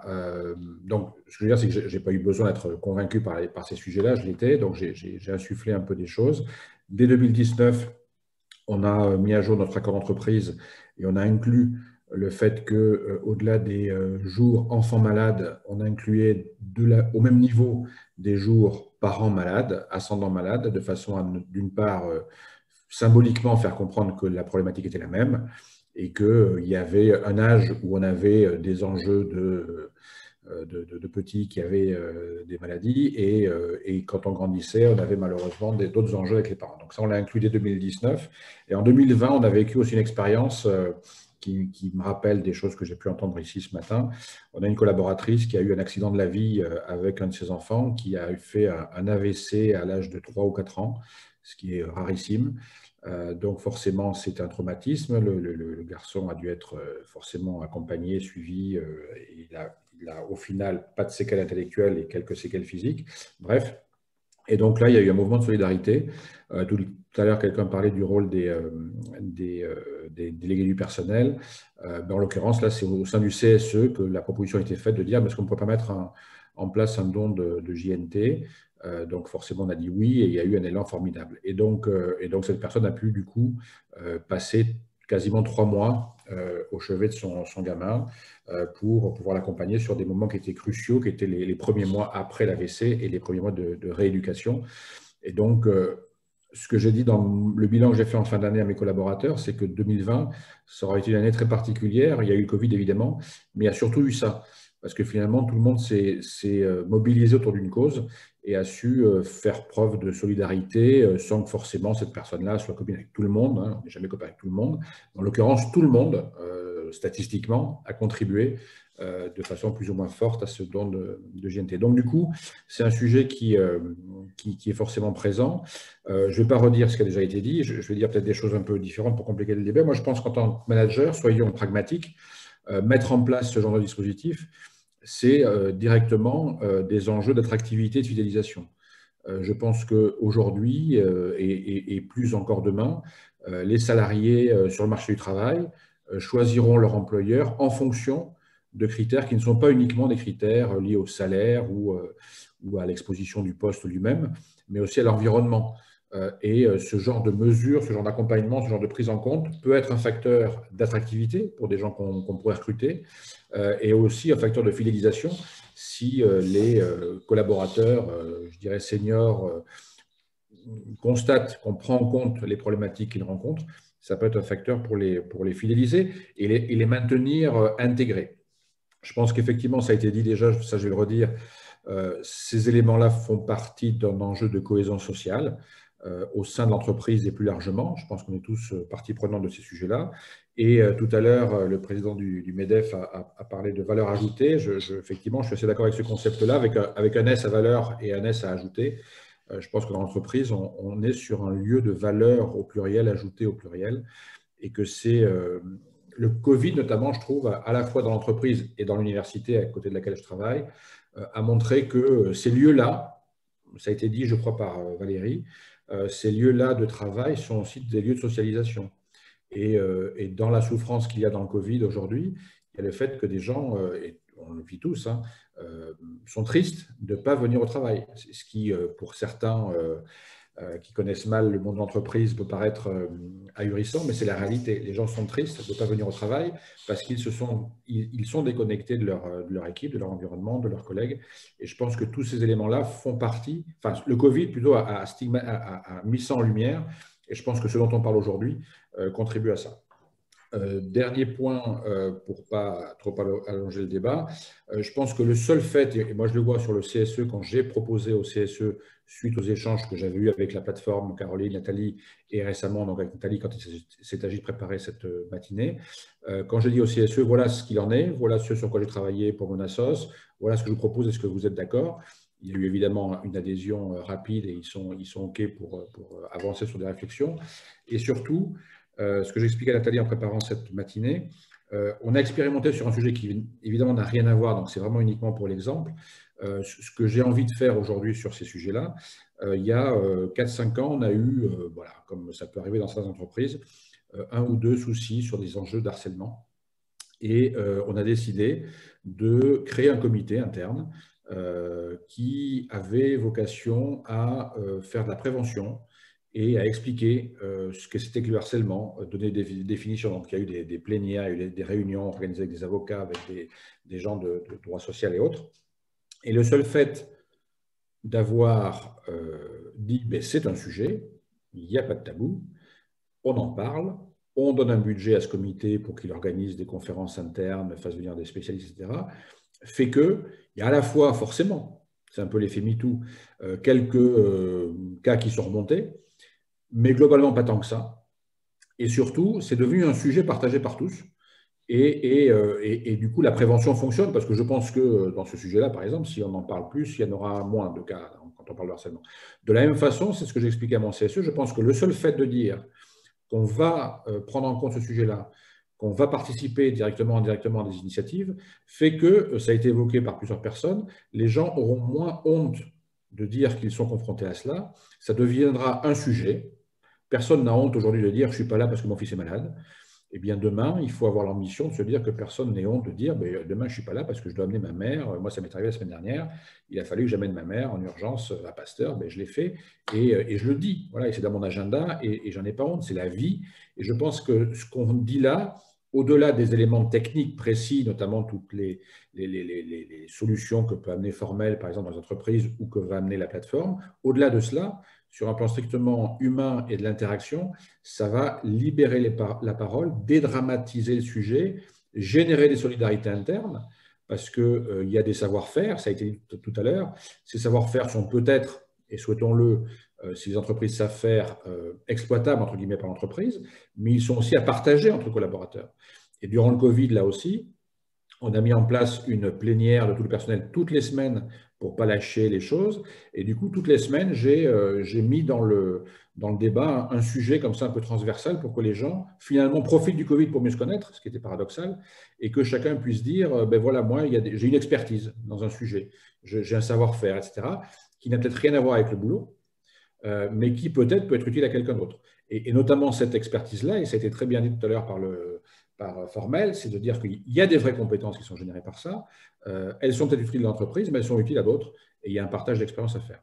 Et dernier point, et j'arrêterai là, j'ai trouvé assez lumineuse la présentation de Thierry Calva, parce qu'il a, moi qui travaille avec des économistes, je suis un petit peu habitué à ce genre de modélisation-là, mais c'était intéressant justement, alors qu'on est, et c'est logique, dans une approche très sociale de ces sujets-là, et il y a évidemment une approche très sociale à avoir, mais il a aussi mis des choses un peu économiques au sens sciences économiques, analytiques, noir sur blanc, qui peut permettre aussi d'expliquer des choses, parce qu'il y en a des gens dans nos hiérarchies, dans nos environnements, qui comprennent le discours humaniste, social, mais d'autres qui comprennent plutôt les discours plus rationnels. Et c'est intéressant d'avoir ces deux éléments-là. Et merci beaucoup à Thierry Calva pour nous avoir apporté ça. Moi, j'avoue que c'est la première fois que j'écoutais cette présentation-là sur cet angle-là. Et c'est intéressant parce que je pense que vraiment, on peut avec ça, plus tous les éléments humains que l'on partage tous, rationaliser un discours et le faire passer auprès de collaborateurs, de hiérarchies, d'actionnaires éventuellement,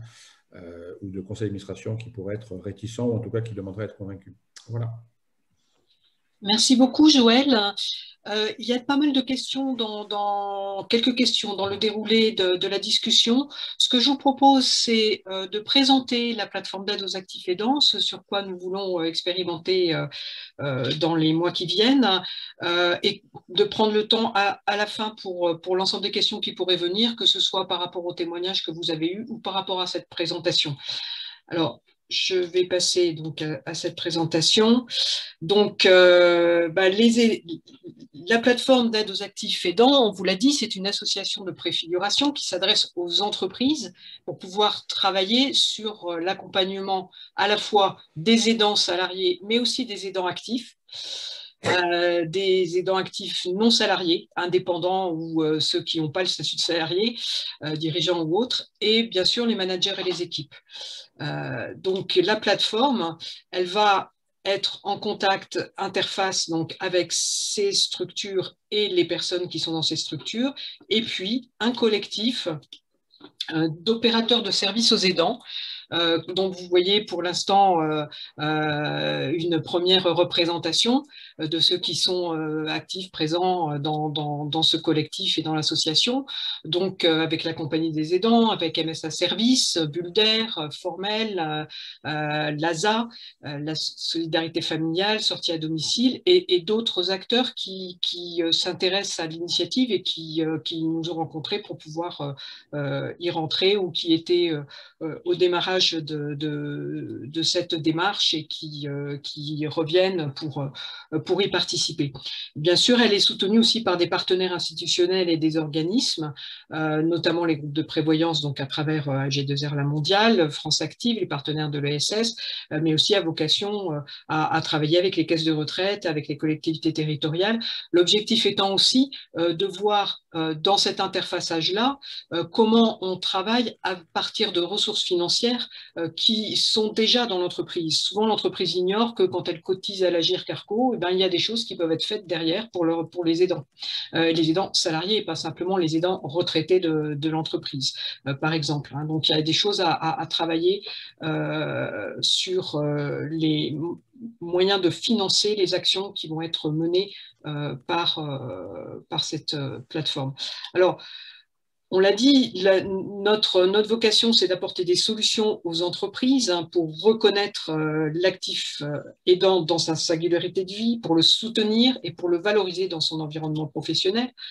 Donc, on est dans une logique de libération de la parole, ça on l'a longuement dit dans les témoignages, pour faciliter le dialogue et connaître les situations, pouvoir proposer à l'aidant des solutions selon ses besoins.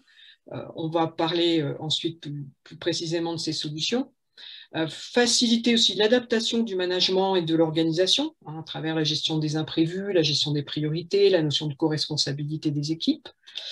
Ce qui amène aussi à soutenir la montée en compétences des managers comme des aidants et la capitalisation des expériences. On est dans une acculturation et un ancrage progressif aussi de compétences qui sont acquises par les aidants dans leur travail d'aidant, mais aussi dans leur conciliation avec leur vie professionnelle et dans le travail de toute l'équipe sur la prise en compte de l'adaptation, de l'ouverture et de l'organisation qu'il faut avoir vis-à-vis de ce genre de situation.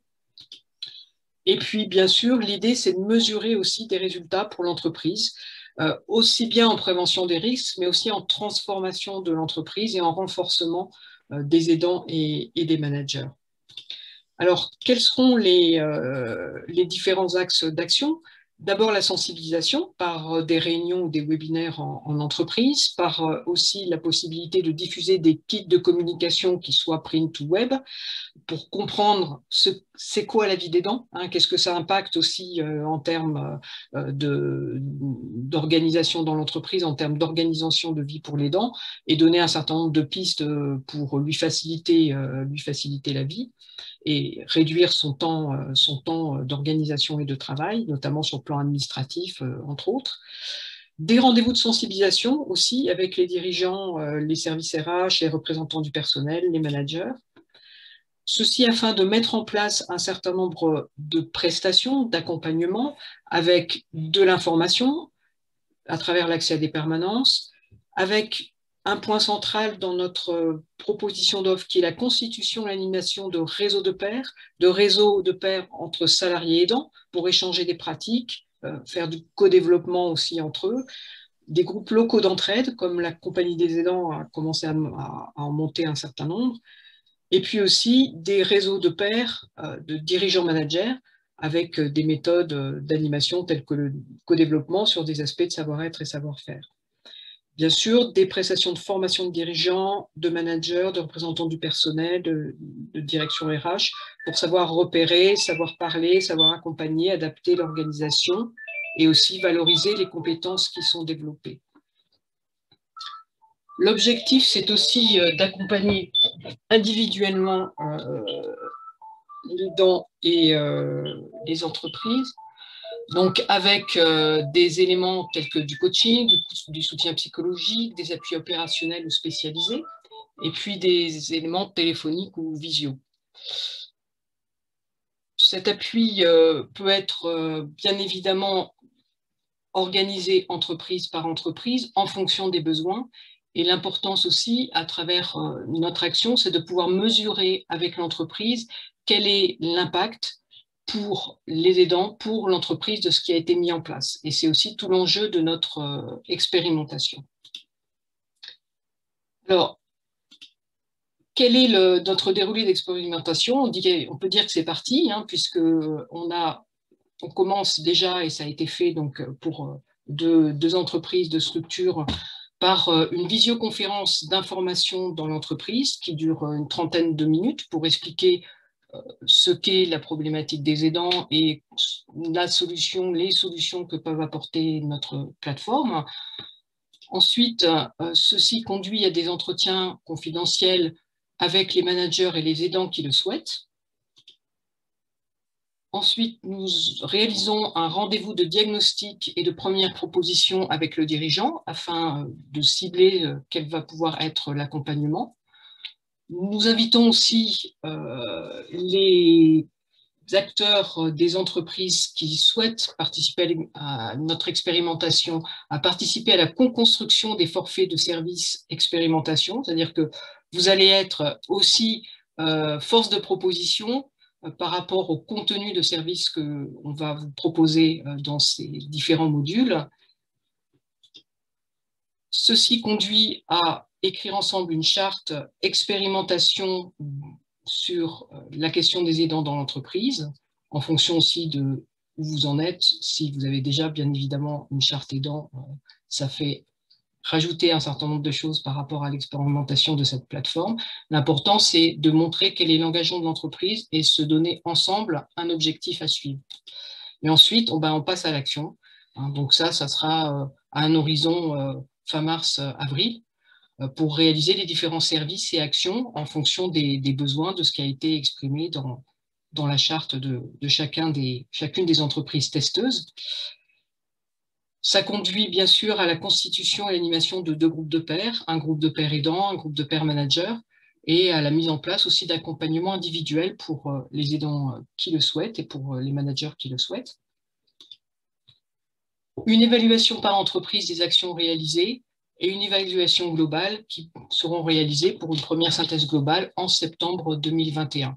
Donc, un petit 6 mois d'expérimentation avec votre participation en tant qu'entreprise sur votre propre déroulé et en tant que participant dans un collectif d'entreprises pour pouvoir nous aider à finaliser et à évaluer cette première phase d'expérimentation. Voilà pour la présentation de la plateforme. Je suis allée un petit peu vite de façon volontaire pour que vous ayez un petit peu le temps de poser des questions sur ces contenus et sur cette proposition. Et je vous invite donc à prendre la parole, ou bien s'il y a un certain nombre de choses qui apparaissent dans les questions que mes collègues animateurs ont pu regarder tout au long de ce webinaire. Ah, on ne vous entend pas. Ah, ça y est. Juste pour dire que souvent le frein dans je vous entends très mal, excusez-moi. Il y a un problème. C'est mieux là? Oui, c'est mieux. Mais le frein dans l'entreprise, souvent, c'est le coût de l'accompagnement des salariés. Donc, non, le son est très mauvais, là, je suis désolée. Il y a un problème. Ça, et là, vous m'entendez? Est-ce que vous m'entendez?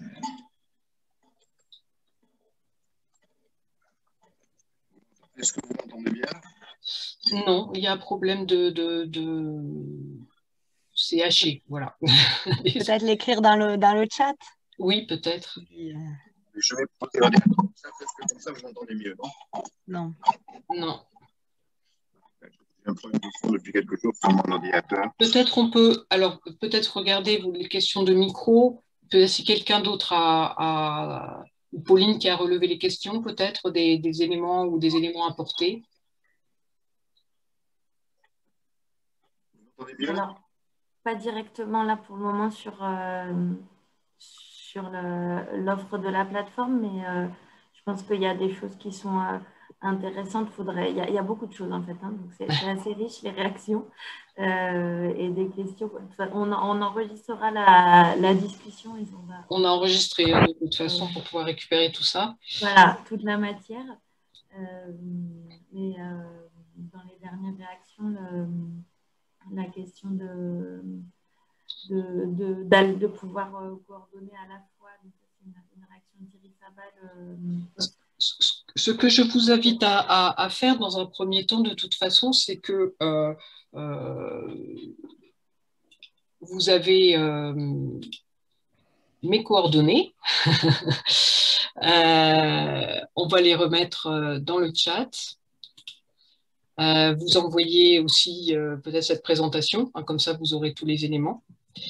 Ce qui vous permet, si vous le souhaitez, bien évidemment, et moi je vais revenir bien évidemment vers les entreprises qui étaient là autour de ce webinaire, de convenir de cette première visioconférence en entreprise qui peut être montée sur un rendez-vous que vous avez déjà, hein, un rendez-vous régulier que vous avez déjà avec vos salariés sur une réunion plénière d'entreprise, une réunion de CSE, enfin n'importe, hein, comme on a fait sur les deux autres entreprises qui sont déjà parties dans ce déroulé, qui dure minimum 20 minutes, une demi-heure c'est mieux, ça laisse plus de temps aussi pour des réactions et des questions.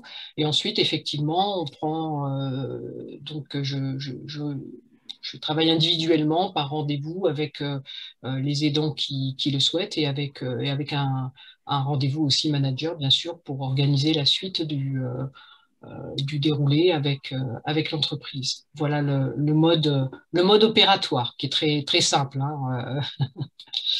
Est-ce que vous m'entendez, Nathalie? Ah, c'est mieux. Alors, il y a...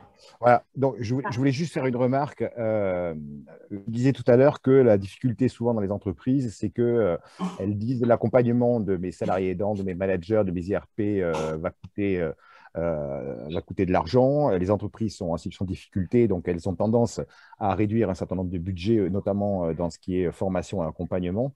Or, aujourd'hui, depuis les dernières conférences 2020, la question des aidants actifs est devenue une priorité chez Agicarco, qui a demandé au groupement de protection sociale d'avoir des actions extrêmement performantes. Et donc, les actions au sein des entreprises peuvent être financées dans le cadre des budgets actions sociales retraite complémentaires par les groupements de protection sociale. Donc, ça, c'est important parce que ça lève un frein. Il y a beaucoup de freins sur la question des aidants. Il y a le fait que les aidants ont du mal à se révéler, que l'entreprise les sous-estime, etc. On l'a vu tout à l'heure. Donc, c'est important de savoir qu'aujourd'hui, Agicarco a mis une priorité sur ce sujet. Voilà. Donc ça, je voulais le dire.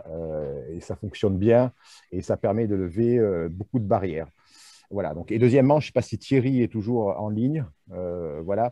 Mais, tout à fait. Ouais, Thierry, donc vous avez une étude qui est une étude du MetLife Mature Institute de New York en 2006 que je vous conseille de vous procurer, donc, qui a été faite sur des bases de données qui dataient de 2004-2005, qui à l'époque m'avait été fournie par le directeur général de Generali, donc, et qui montrait effectivement que les Américains à l'époque s'étaient préoccupés de la question des aidants, ce qui s'appelle les caregivers, parce qu'ils avaient constaté des causes d'absentéisme croissantes qu'ils ne comprenaient pas, des baisses de performance croissantes qu'ils ne comprenaient pas, et ils avaient identifié que c'était leurs caregivers.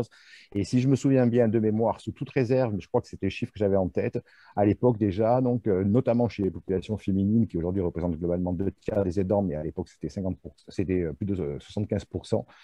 Aux États-Unis, donc, c'était 33 jours par an d'absentéisme dans les années 2004-2005. Donc, les Américains sont toujours précurseurs, pas qu'ils soient philanthropes, mais à cause de leur modèle économique de système de santé, puisque c'est les entreprises qui payent la santé aux États-Unis. Donc voilà, donc, c'est le MetLife Matthew Institute de New York. Oui, je connais. À l'époque même, il y a des chiffres qui étaient sur la productivité qui était induite par la situation d'aide familiale. Exactement. Voilà. Excusez-moi, je vous coupe simplement la parole pour ne pas relancer le débat. Il y a 2 questions, je vois le temps qui passe, 2 questions très concrètes sur la suite. Donc, il y avait une question sur la prise en compte des indépendants et comment l'offre pouvait être proposée aux indépendants. Et une autre sur le périmètre, est-ce que la plateforme pourra proposer des offres en dehors de la Haute-Garonne? Alors, sur les indépendants, ce qui peut être effectivement compliqué, c'est que là, on n'a pas de collègues sur qui s'appuyer, ni de DRH, ni de manager, on doit s'en débrouiller tout seul.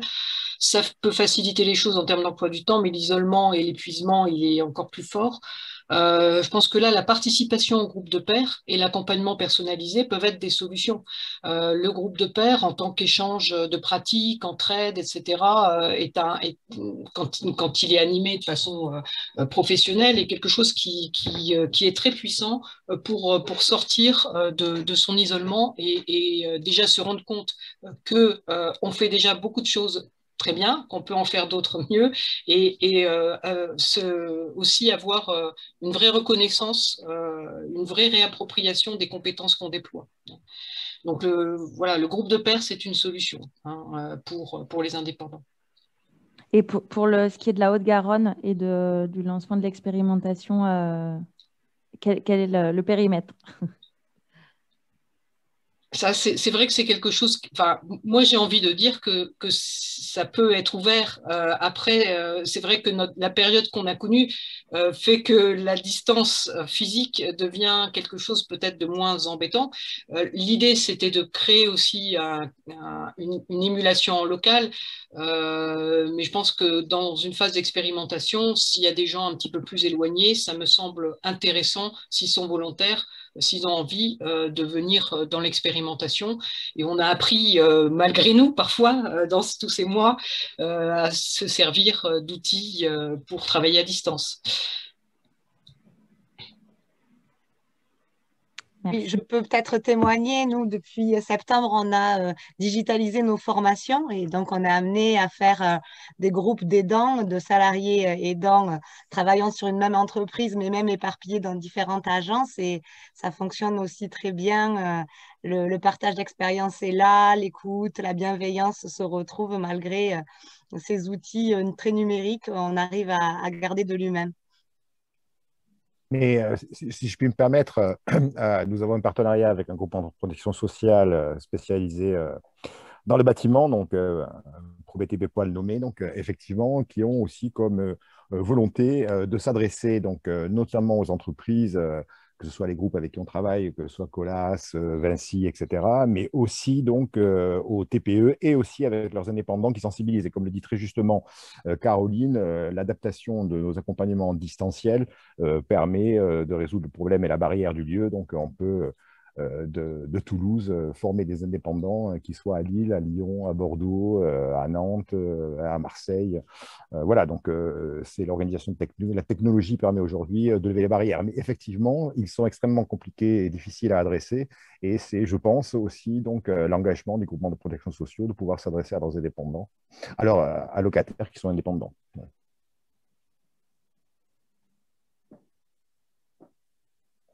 Allô? D'autres questions?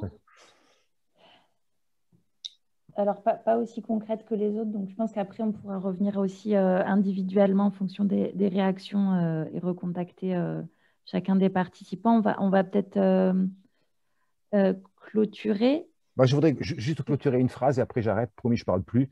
Mais je voudrais juste dire une chose, c'est qu'un aidant qui va bien, c'est un aidé qui va mieux.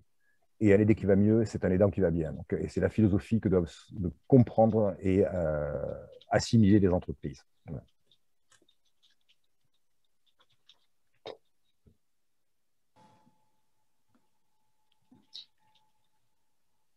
Je vous invite à revenir vers moi pour en savoir plus sur notre expérimentation, pour avoir un premier échange, proposer dans votre entreprise un temps de présentation et aller plus loin dans la mise en place de solutions, qu'elles soient plus orientées manager, aidant, enfin à vous de faire aussi votre dosage en fonction de où vous en êtes dans l'entreprise.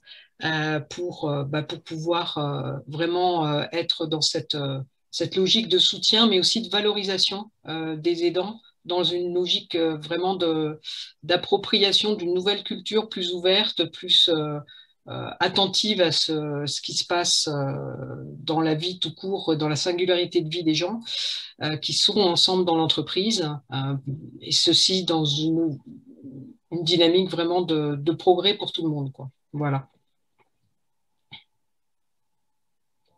Merci beaucoup. Merci beaucoup pour votre participation. Merci beaucoup aux organisateurs, au MEDEF nous avoir tendu la main pour mettre en place ce webinaire, à tous ceux qui y ont travaillé et à nos témoins qui ont donné beaucoup de profondeur et d'humanité, et à Thierry Calva pour ses éclairages qui nous mettent du sens dans ce qu'on est en train de faire. Voilà. Merci beaucoup. J'ajoute que la rencontre a été enregistrée, du coup qu'elle sera disponible si vous souhaitez la revisionner ou la diffuser autour de vous, ça sera fait. Merci. Merci. Merci à tous. À très bientôt. Merci bien. Merci, au revoir. Au revoir. Au revoir. Au revoir, merci beaucoup. Au revoir à toutes et à tous. Au revoir, belle journée. Belle journée à tous. Au revoir. Au revoir.